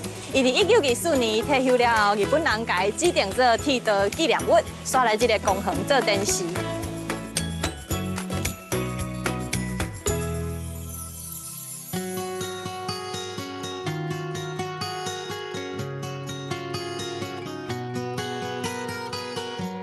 还记得第一次看到椭圆厅的时候，是在一个杂志上面，光影穿过窗帘，散发出一种迷人、优雅的氛围，很难想象旁边就是嘈杂的台北车站。等到真的造访到这里的时候，我发现时光就好像回到某个宁静午后，舒服又自在。就算是看着人来人往，也别有一番风味。所以，如果你有机会，不妨停下脚步，来享受一下这种发呆的滋味吧。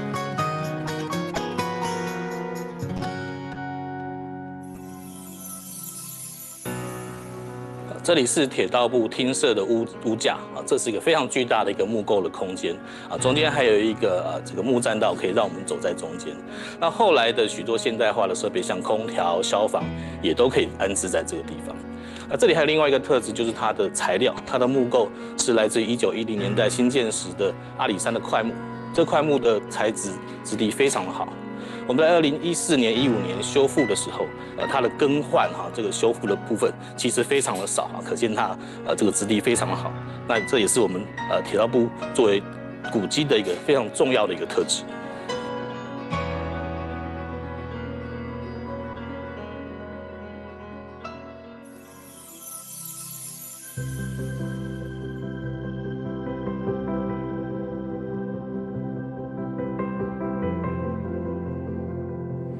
This beautiful garden at Nanmen Park is the secret getaway for our museum staff and many family audience.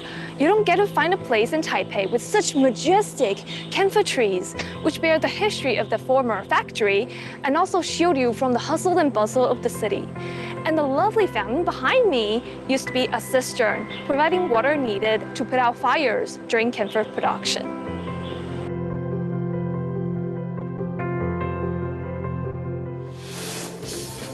En el museo se puede participar y apreciar las culturas de todo el mundo.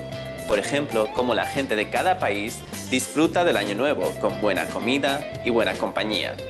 Yo mismo en este museo convencí a un grupo de visitantes taiwaneses que celebraran el Año Nuevo a la manera española. Juntos comimos las 12 uvas de la suerte y nos deseamos un próspero Año Nuevo.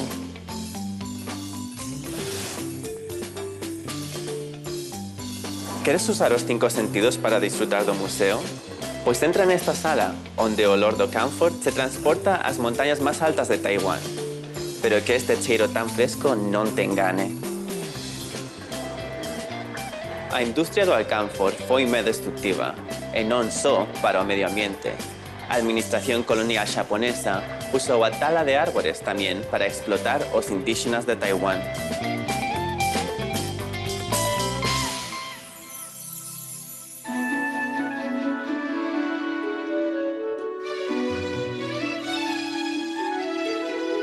1930年代，世界经济大萧条，真侪银行倒掉，有一寡体质较好，伫咧兴起的新的店面的时阵，拢爱采用着这种足大、足粗的西洋古典的大条啊。古生物馆是1933年落成的银行，也是安尼。更加特别的是，而且将咱台湾都市的特色顶仔骹，甲这西洋的大条啊相结，变成了都市的走廊，是真特殊的所在。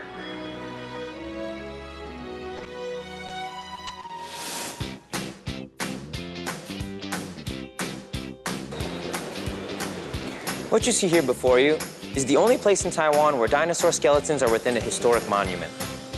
These skeletons are also all from the Asia region. Now what you see here might look like a Tyrannosaurus rex, but it's actually its cousin, the Tarbosaurus. Now as somebody who comes from Washington, D.C. and has been to the Smithsonian's History Museum more times than he can count, this museum provides me a different perspective from Taiwan.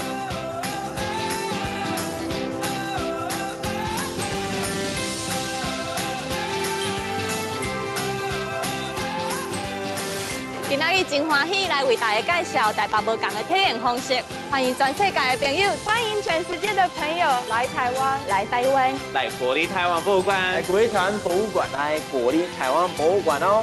拜拜。Wonderful video. Wow. Thank you so much, National Taiwan Museum. And welcome back, ladies and gentlemen. Welcome back to the remaining session of today's virtual symposium. We will now proceed to the commentators time. We have invited two commentators from Taiwan, one commentator from Taiwan, another one from the International Council of Museums, NATHIST. Right, so ladies and gentlemen, welcome back once again. We're so happy to have you back. So next on the agenda, we're now in the comment session. In the session, Ms. Linda Knowles and Dr. Fang Junwei will each give a 10-minute commentary. After that, we will have a 20-minute general discussion session to take questions and thoughts from everybody. Please feel free to submit your questions at any time. And now I see some questions in the comment session, in the chat session. You can use the Q&A panel instead for questions. We will accordingly still receive your questions from the chat. Thank you. So our first commentator is Ms. Linda Knowles from the United States. She's the leader of ICOM NATHIST, Decolonization Working Group, and also the former board member of ICOM NATHIST. Please welcome Ms. Linda Knowles for her comments.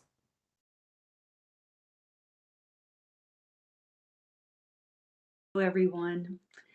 It's an honor and a privilege to be here with you all today. And I am so impressed by what's happening in your part of the world with this very, very important topic. I think I work as an attorney at the Denver Museum of Nature and Science in the American West, and I am familiar with the history and struggles surrounding the indigenous tribes in our area. But I'm no expert, and I'm not a member of any of those tribes. And I like to be very conscious when I talk to people about these things to make sure that I do not in any way, shape, or form indicate that I represent their interests or their desires or goals. I'm with the museum. I'm not necessarily with the tribes. I want that to be a symbiotic and fruitful relationship. But again, I'm not authorized to speak on behalf of any of those communities. And that's very important, I think, when we're working on decolonization, and something that I heard from all the speakers today, which is this idea of giving voice to people who have not had a voice. Yeah, sorry and to interrupt, how Ms. do you Knowles. do that Would you like in a to way? turn on the camera so we can see you? I'm so sorry. I thought Is it on now? Yes. Okay, Wonderful. great. Thank you. All right. So I think it is so important now that we remember that we are as reflective as Mr. Lee Suning was saying, that we spend some time on reflection to determine what is the best way to approach that, and that we do it in a way, as Mr. Pickering was saying, that you empower the people who are viewing these items to kind of put them in context. I think one of the things too that I got out of the presentation from the National Taiwan Museum is how important it is to look at these things from the viewpoint of other people, and that you don't know what that viewpoint is until you ask them. So there is this very real sense of being aware with the museums that have spoken with us today, that they are listening, they're not necessarily talking. And that to the extent that they are telling stories, they are acting as a conduit for these indigenous groups to tell the story they want to tell in their way. And I think that's something with the Ainu Museum and with the Bonin Museum as well. That's really important work. And our job, or my job, is to just stand aside and let that work happen. I can't speak to it. I don't know what it's like to speak from that perspective. And I think the museum community needs to change so that it's listening more. And that's been the challenge for museums, and I think we have risen to the challenge. But it really has struck me in listening to the National Taiwan presentations in particular, that there's this sense that this is a growing effort. It's not gonna be over quickly. It's going to involve some engagement with a lot of different communities. I was looking at a map of Taiwan and all the indigenous tribes. I had no idea. With the Ainu in Japan, that is such a strong community, and I think working the way you are to reclaim a language, that's really a profound repatriation, if you will. It is the reclaiming of power that once belonged in someone else's hands. And I think that's the other thing that the museums are grappling with too, is this transference of power, and what does that look like, and how to maintain relevance and also let go of the story to a certain extent. And those are the challenges, and I am very, very impressed. I wanted to especially call out Ms. Langua and her comment on how important it was to soothe and comfort the ancestors. And that is something that I hear a lot. And it's funny how ubiquitous that is among indigenous tribes, is that connection to their people and the connection to their land. And I wanted to express to you my opinion, for what it's worth, that you are soothing and comforting those ancestors after all that they've been through. The other thing that I like to say when I talk about this is how heavily a component human rights are when you talk about these sorts of issues and repatriation, and the kind of reflection that you need to take when you repatriate these objects, and particularly when you're repatriating human remains or items that have sacred context, where they house the souls of the ancestors or things like that. And it's developing that language around respect and dignity for another culture that is very different from my own, but that nevertheless has every right to existence and has suffered harm in the past because of what my ancestors have done.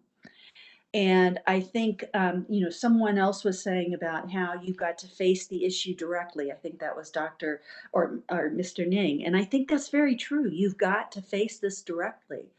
I know in the United States, there is a convergence of a lot of efforts regarding decolonization that are tied into what's called sometimes a shorthand DEIA work, and that is diversity, inclusion, access, and equity. So you're looking at melding those two concepts so that you're sitting inside the museum and you're looking at your diversity, your inclusivity, your equity, and your access. Who are the people on our staff? Who are the people on our boards of directors? Who are the people holding the highest offices? And are they reflective of our community? And are they reflective of some of these different voices that have never been heard or inadequately heard in the past? And then you're also looking at the museum externally. How are we presenting ourselves? How are we telling the story? Or how are we standing down from telling the story? And I think the thoughtful effort that's being made by the museums that have spoken today is really encouraging. It's encouraging to me to see that kind of effort to really look at this a new way and to think about it differently and then to put it into action. It's not just an abstract concept. It's very, very real, especially for those who have lived it. And kudos to all the presenters. I have learned so much tonight. Thank you very, very much. Thank you so much for the comment, Ms. Knowles, and feedback. Now, let's listen to some local voices. Thank you. And now moving on to the next commentator, Dr. Fang Junwei is the head of the Department of Exhibition and Education at National Museum of Prehistory in Taiwan. I had the honor of listening to his guide tour when I visited the National Prehistory Museum for work as an interpreter. So very happy to see him today again for his comment.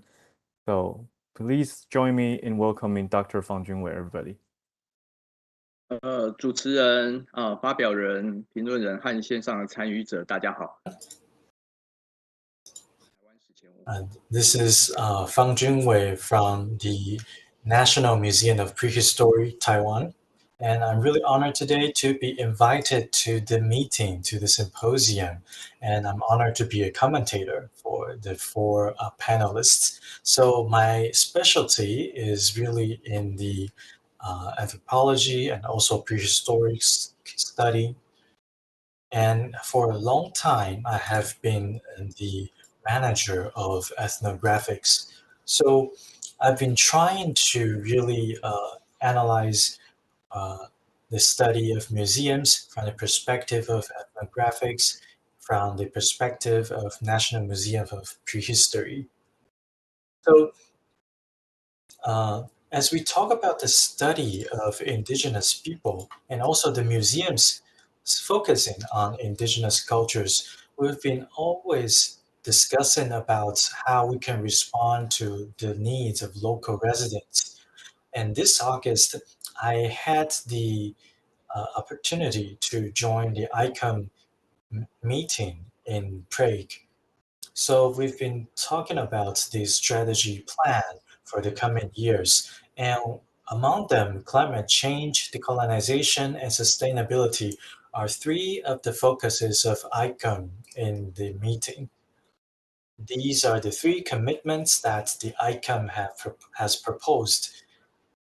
So we want to really examine the role we played in the colonial context. And then we can come up with the ways and solutions to decolonize ourselves. So from the perspective of ICOM, they believe that decolonization would be a challenge that all museums around the world have to face. In this scenario, how do we really face the challenges or address the challenges brought by decolonization? To me, I think this is something we want to focus on in our symposium today, Decolonizing Museums. And we want to share some of our best practices and also our experiences in this area. So I believe we all know that the development of museum has a lot to do with the society. As now we are facing a more diversified society, we need to respect the voices, opinions of different groups and also communities. This is something all museums have to face together. As we talk about decolonizing museums, we are also acknowledging the fact that we are now reflecting on ourselves. We reflect on ourselves, on our roles, on our perspectives, and also on our ways of accumulating all the collection. So in the past history here, basically the museums in Taiwan were influenced by the Japanese colonial period because back when the West colonized Taiwan, we never had museums at that time yet. So we're seeing some colonial context from the development of museums in Taiwan. And looking into the 21st century, we started to see a lot of local museums on indigenous people. It means that the indigenous people are starting to preserve and also display their culture or traditions through these local museums. It also opens a new channel for us to communicate with the global community. And then I think in Dr. Pickering's speech, he focused on the fact that during the colonial past, a lot of collections are really from the colonial powers, so that really most of the natural history museums around the world are trying to decolonize their collection, their context. We try to engage in repatriation of the items. At the same time, Dr. Pickering mentioned that some of the repatriation efforts were really launched due to the political or external influences. It's not really a self-developed initiative from the internal of the museums. So these repatriation efforts were often not insightful enough or effective enough. So these commitments were not really as practical or not as useful to the global community. So to decolonize museums, we really need to start from the staff members of the museums, from the internal of the museum. So Dr. Pickering also mentioned that we're not sure if this way of decolonizing museums would be really effective in the end, but he believed that in this way, we would be able to foster understanding of the colonial past, the context of the museums. So the existence of museums is really from a Western tradition, and then the nature of museums have a lot to do with the colonial past as well. So this connects us to the talk from Dr. Li Zining from National Taiwan Museum. So Mr. Li has been studying a lot of decolonizing studies or issues in the past few decades. And in Taiwan, National Taiwan Museum has been reflecting on itself and also reflecting on its colonial past. So National Taiwan Museum was established back in the Japanese colonial period. And this is why Mr. Li pointed out that as we try to decolonize ourselves, we need to ask ourselves a question first. How do we face our colonial past first? Well, actually, the colonial past not only exists in the past, but also in modern days. So a lot of our collection, a lot of our assets in the museums are really impacted or influenced by the colonial past. So colonialism did not only exist in the past, but also exists in the collection that we have now. So Mr. Lee mentioned that this phenomenon contributed to ways of decolonization. So first of all, it's about the repatriation exhibition for the collections, for the items. We invited local communities, local museums to participate in the project, and we were able to rediscover and reinterpret the items we have collected from the colonial past. So from the talks of Mr. Pickling and Mr. Lee, we can know that really this is a reflection and a pursuit, a rediscovering of the colonial past of the museums. And for our third panelist, Langus Lavalium, really what we're seeing from this talk is that we're now engaging a lot of museum staff in the decolonization process. And also from the perspective of indigenous people, we try to examine how local indigenous museums and also local indigenous communities are able to engage in the colonization process. So Langus Lavalium, she is the research associate of the Pudong Cultural Museum of Haiduan Township in Taiwan. She shared the experiences and also the practices of the Pudong Cultural Museum. So this Pudong Museum of Haiduan Township actually is a result of the government and also local efforts. So they try to interpret the items, collections of the local region. And then Langus Lavalium also gave us two examples when they try to preserve and rediscover these items.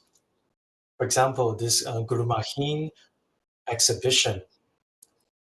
In this exhibition, we discovered the affection that we have for these items, especially the Bunam people. They have a special affection and emotional connection with the past items from their communities. So this connection with the history gave us a new perspective.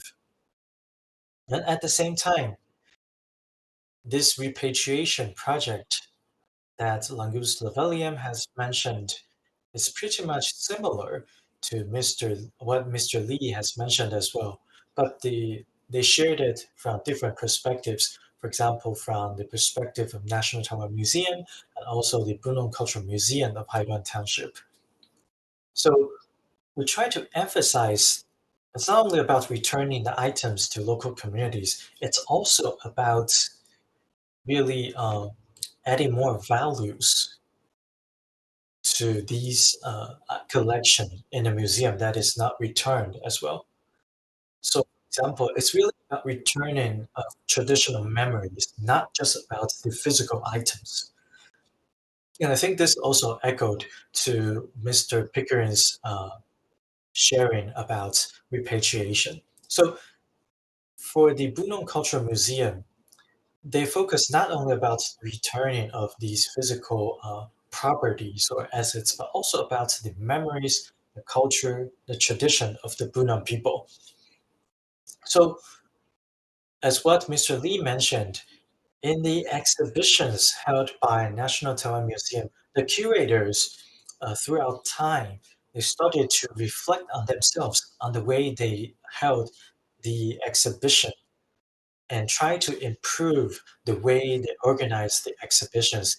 And this also echoed to what Mr. Pickering mentioned, decolonizing ourselves or decolonizing myself.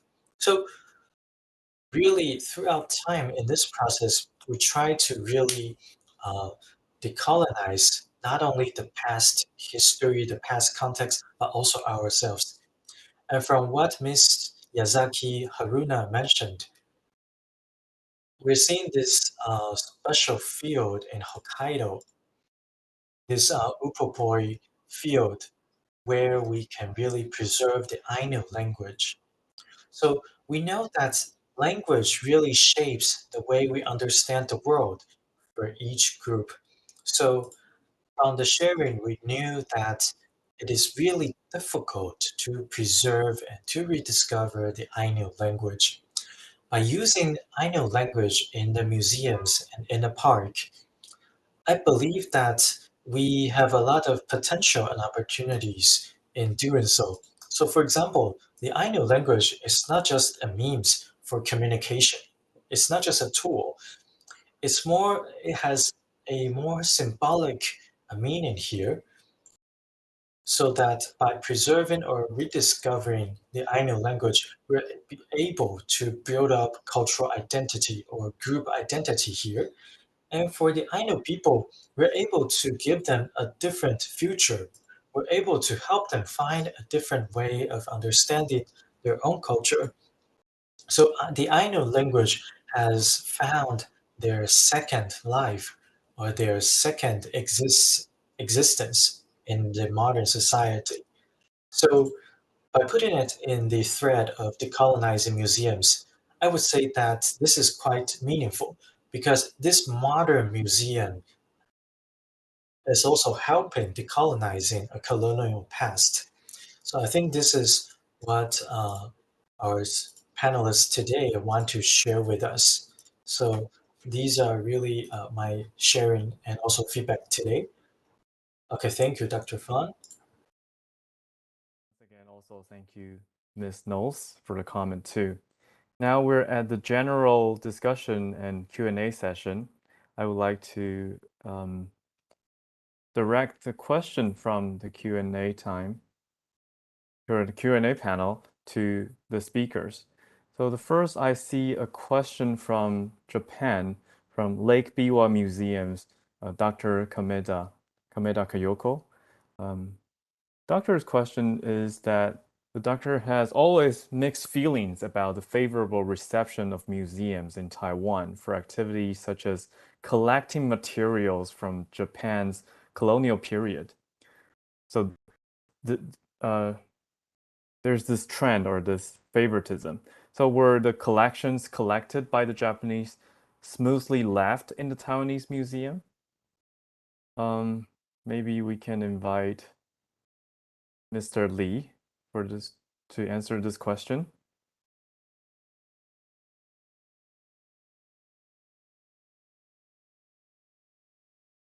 Well, I'm sorry, I'm not paying attention to your question. Would you please repeat again? Sure. So Dr. Kameda has mixed feelings about the favorable reception of museums in Taiwan for activities such as collecting materials from Japan's colonial period. So were the collections collected by the Japanese smoothly left in the Taiwanese museum?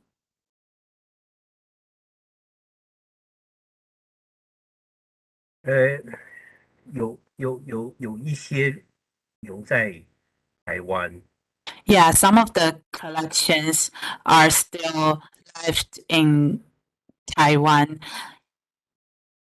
but a majority of the collections were returned to the Japanese museums, like in Osaka or other university museums or private museums. Actually, during the Japanese occupation period, the collections of Japanese objects became preference for individuals. Some of them are left in Taiwan, some of them are returned to Japan. Thank you. All right. So also we have some curiosity about the preservation of Ainu language in Japan. So may I invite Ms. Yazaki-san to answer the related questions? Yeah, from Chaoling Guo. So preserving intangible heritage is always very challenging. So does your museum have Ainu language collections? And how do you present language as an idea?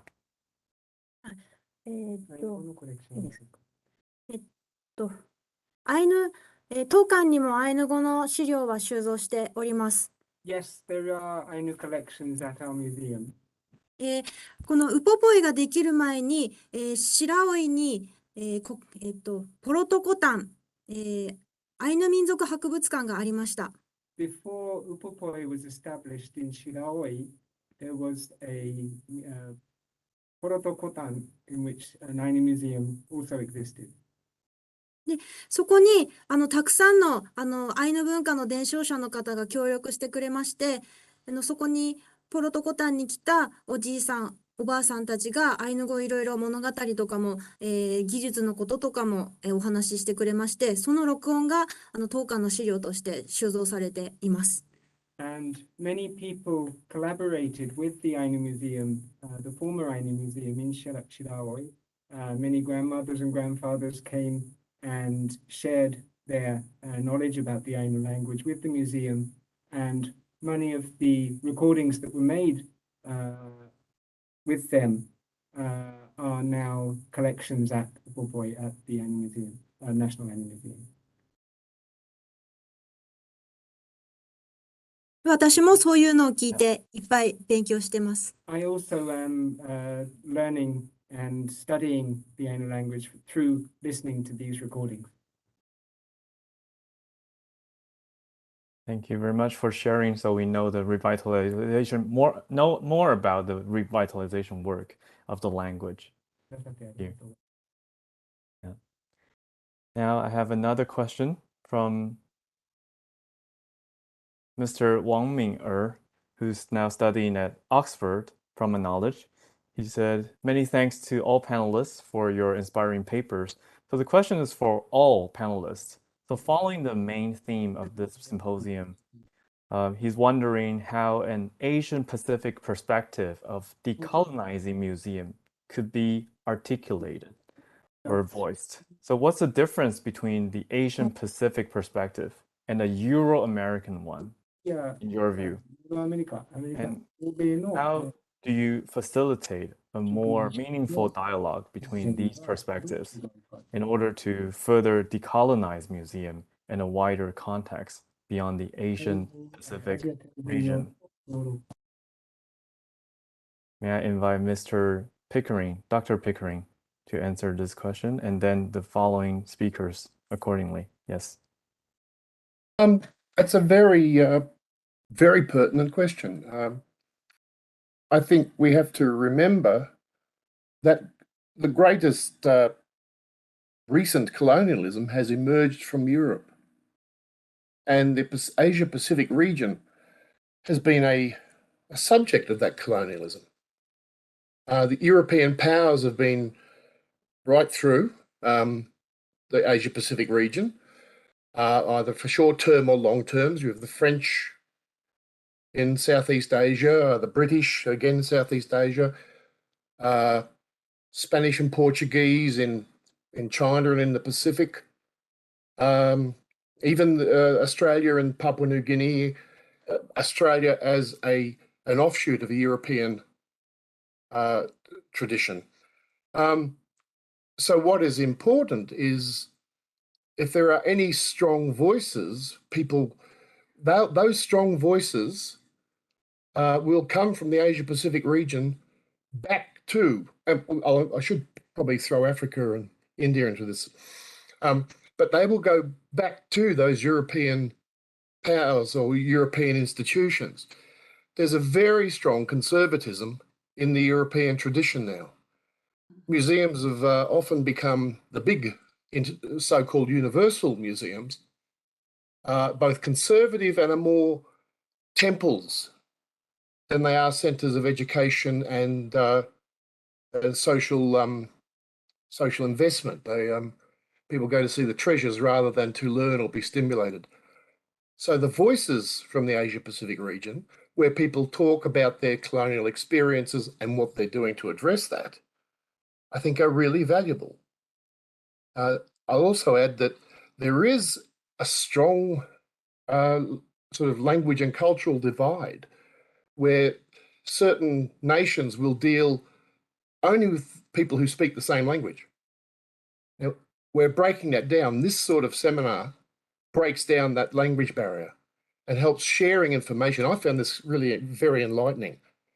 But it needs that breaking down of these barriers which have been caused by language and history. So I think, again, the Asia-Pacific region has a strong role to play in getting the message across to the European tradition. Thank you very much. And does any other speaker want to answer that question as well? Mr. Lee, yes.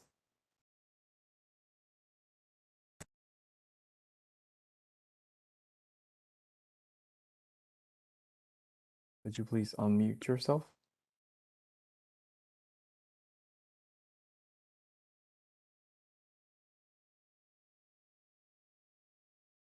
要开一下麦克风。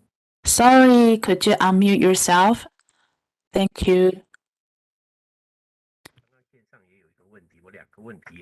So I just saw another question in the chat box, so I will answer them together. Indeed, the colonial experience in Asia Pacific is different from Europe and America. Actually, the colonial experience is quite complicated here, and each region has their own history. It doesn't necessarily mean that they don't have the colonial experience.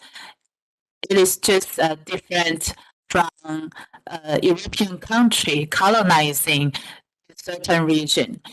So actually, I always see that the experience of colonization has affected the development of museums. I would like to point out, and I would like to respond to the questions raised by the audience. Actually, the system and structure and discussion of the museums are a result from the Western country. We have to reflect upon this. I think this is also an important attitude. An important idea of decolonization is not to act as someone who enlightens others. Actually, people from the colonization are not really wanting to colonize the regions, and they just collect the objects to the museums, and they also brought some cultures to communities. This is a typical colonization attitude, and we work with communities. We don't want to say that we are a big museum and we are leading the communities to do the collections or do the decolonization or so on. We should be treated equally. So we want to see ourselves as an enlightener. Maybe some people do not feel conscious of that. But I feel that modern or contemporary museums do not reflect upon this idea. They always think that they have to educate the communities or educate the public. So I am the knowledge provider or I am an enlightener. So I think that from the perspectives of decolonization, we have to do some self-reflections. Maybe you are doing this out of your kindness, but from the perspectives of decolonization, this is something we should reflect on. Thank you very much. Yes, and the next question is directed to Langus. So for Langus, has your participation at the museum to preserve and promote your own culture inspired younger generation and change your people's impression of museums from your experience? 好，那我想一下怎么说，就是我觉得解职这件事情，其实 Okay, for me, 我觉得还是要回到不同的国家、不同的地方。 there's a lot of action planner, so we should understand it from different contexts of different cultures. So for Taiwan, we have the colonial experiences, and to us, the government, to some extent, right now is also a colonizer. In our small museum, we are a museum that only collects our indigenous objects. So what kind of approaches can we adopt? I think the most important one is to present diverse perspectives of history or culture, whether it from textbooks or from community people. We have to know more about the colonial history more profoundly. Also, we have to be aware of what happened during that period. What we see right now is the continuity of the past. Only when we are aware of that, we can talk about decolonization. To the closing remarks, I would like to especially invite two participants who are joining us today from France and Oxford, respectively, to maybe say a few words to us if you would like. We have Sophia, who's working at the Louvre Lens. Sophia, are you with us? Would you like to share with us your feedback from joining us today, from your point of view? Because I also see that you're contributing to the comment section. So is it possible for us to have Sophia to unmute herself and talk to us? Maybe she's not currently available. It's all right. Thank you very much for joining us again still. And for Mr. Wang Ming'er. Oh, hello. Yes, I can hear you now. Okay. Yes, please.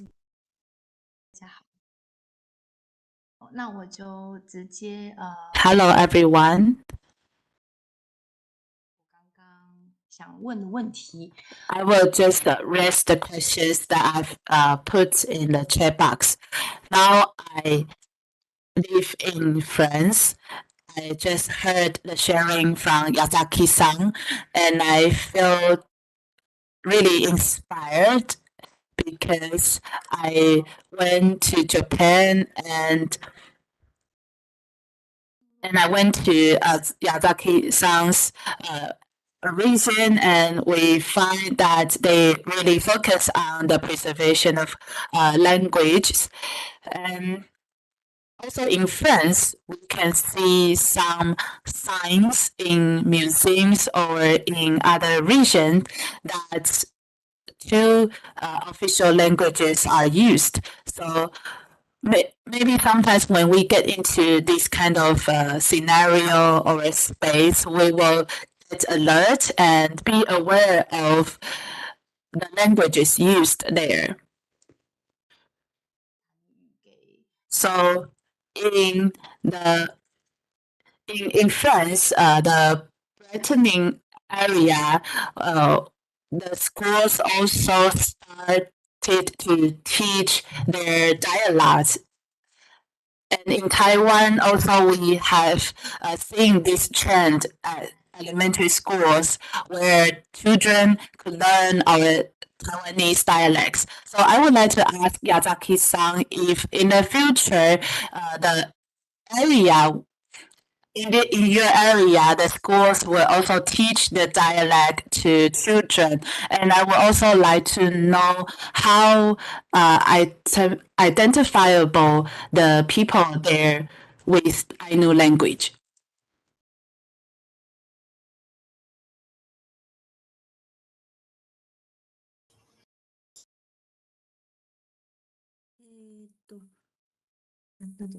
お話ありがとうございます。 Thank you for your question. Thank you for your question. アイヌ語は、今他の地域でもいろいろ勉強会が行われてまして、地域によっては小学校で教えているっていう方もいらっしゃいます。Regarding the Ainu language, there are many efforts being made, and in certain regions there are also efforts being made to teach the Ainu language at elementary school. ただ、それはいわゆるそのやれる人がいるから行われているっていうことだけで、地域も本当に限られています。But this is only able to take place because there is somebody who can do the teaching at this school in that region. And so there is this limitation. ただ、ウポポイができたということもきっかけの一つとして、だんだんアイヌのことを勉強してくれる学校も増えてきているので、これからどんどんいろんなところで、まずアイヌ語も方言がいろいろあるので、その地域の言葉を学ぶっていう機会は、これからも増えていくんじゃないかなと思っております。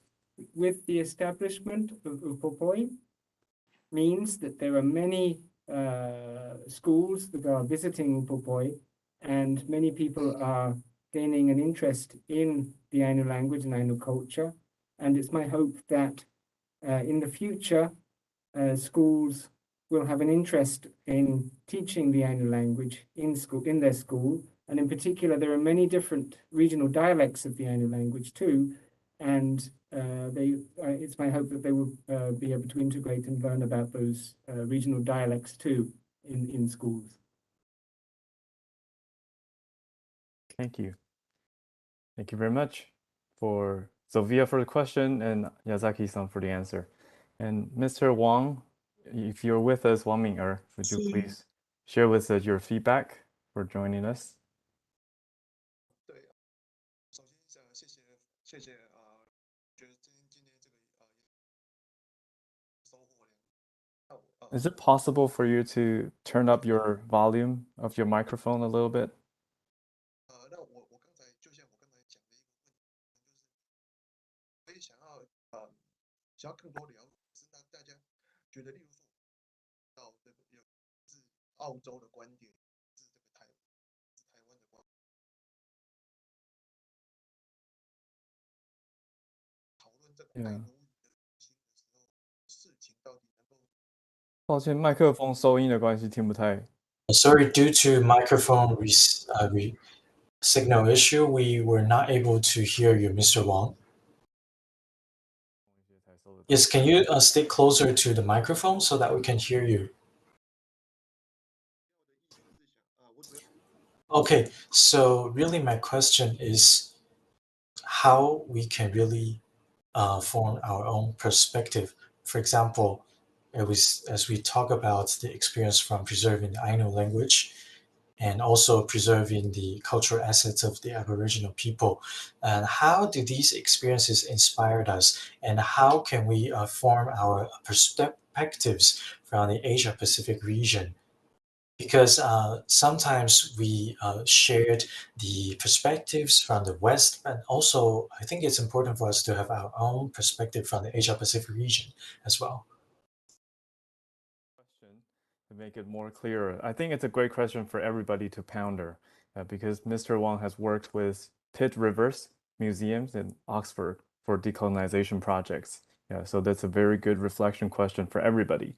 And due to the interest of time, may I invite, and I also thank the organizer, National Taiwan Museum, we can have Ms. Fedra Feng to represent the organizer to say a few words to us, who's working tirelessly behind the scenes.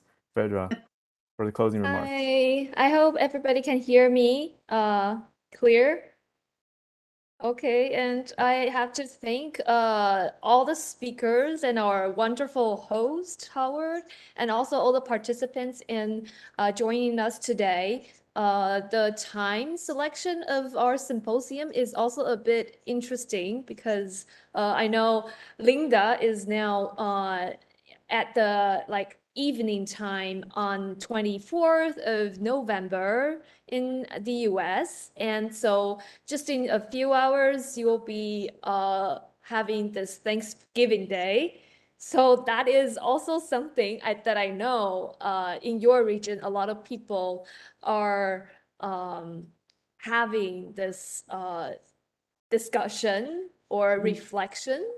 And so I think it's really important that we start to think about this question or this action within the museum. But really, I have to thank you all because everybody in the audience are mostly from the museum communities. We all know November is a very intense time for us. We have to close a lot of projects, so we are especially really busy. And so everybody just make their best to participate in this forum, and I'm just very touching about this. And I'm also very thankful for our interpreters, the two wonderful interpreters who has to jump between different languages, and also our speaker from National Ainu Museum in Japan, and also your wonderful colleague who was also helping with the Japanese English interpreting. Is it possible that he can say hi to us a little bit? Yasaki-san? Hi. Thank you very much for that. And so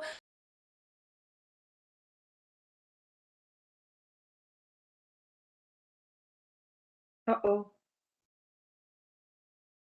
Oh, oops. I think, yeah. Pedro, you there? yeah, I You am. froze. Yeah, I know. We heard your thank you. Yeah.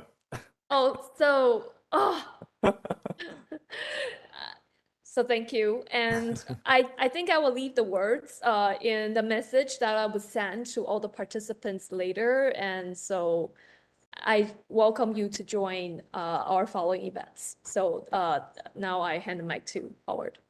Thank you so much, Pedro. Thank you, everybody, ladies and gentlemen, for joining us today. We're now at the end of the session, so thank you for your participation. We cordially invite you to join the third session, Museums for Diversity and Inclusion, this afternoon, Taipei time.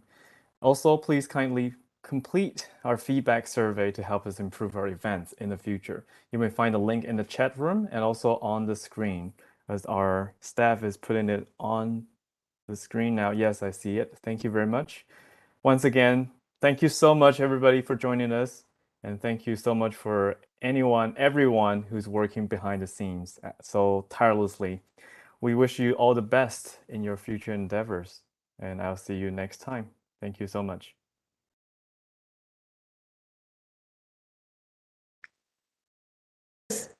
Please, the speakers, our contractor has something to say to you. So while everybody's, it has something to do with our administration work that I will update with you with a Google link that I think I should send it individually to you on this chat. So please wait for me just one moment. One moment. So we just thank you for your patience, and for all the speakers, please remain online for Fredra to send you a private message.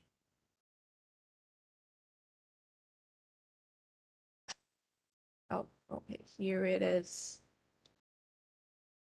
Okay, you may refer to the chat that we're having. I think I have already sent the link to Dr. Michael Pickering, and also I have told Rangus about this already, and also our colleagues from Ainu Museum may not have to worry about this issue, but let me see who else needs to, okay. I sent this message to Linda already. So since we have some audience here, so I don't think I should announce it here, but, and okay, I think I've done, sorry. So I will be sending you a thank you message.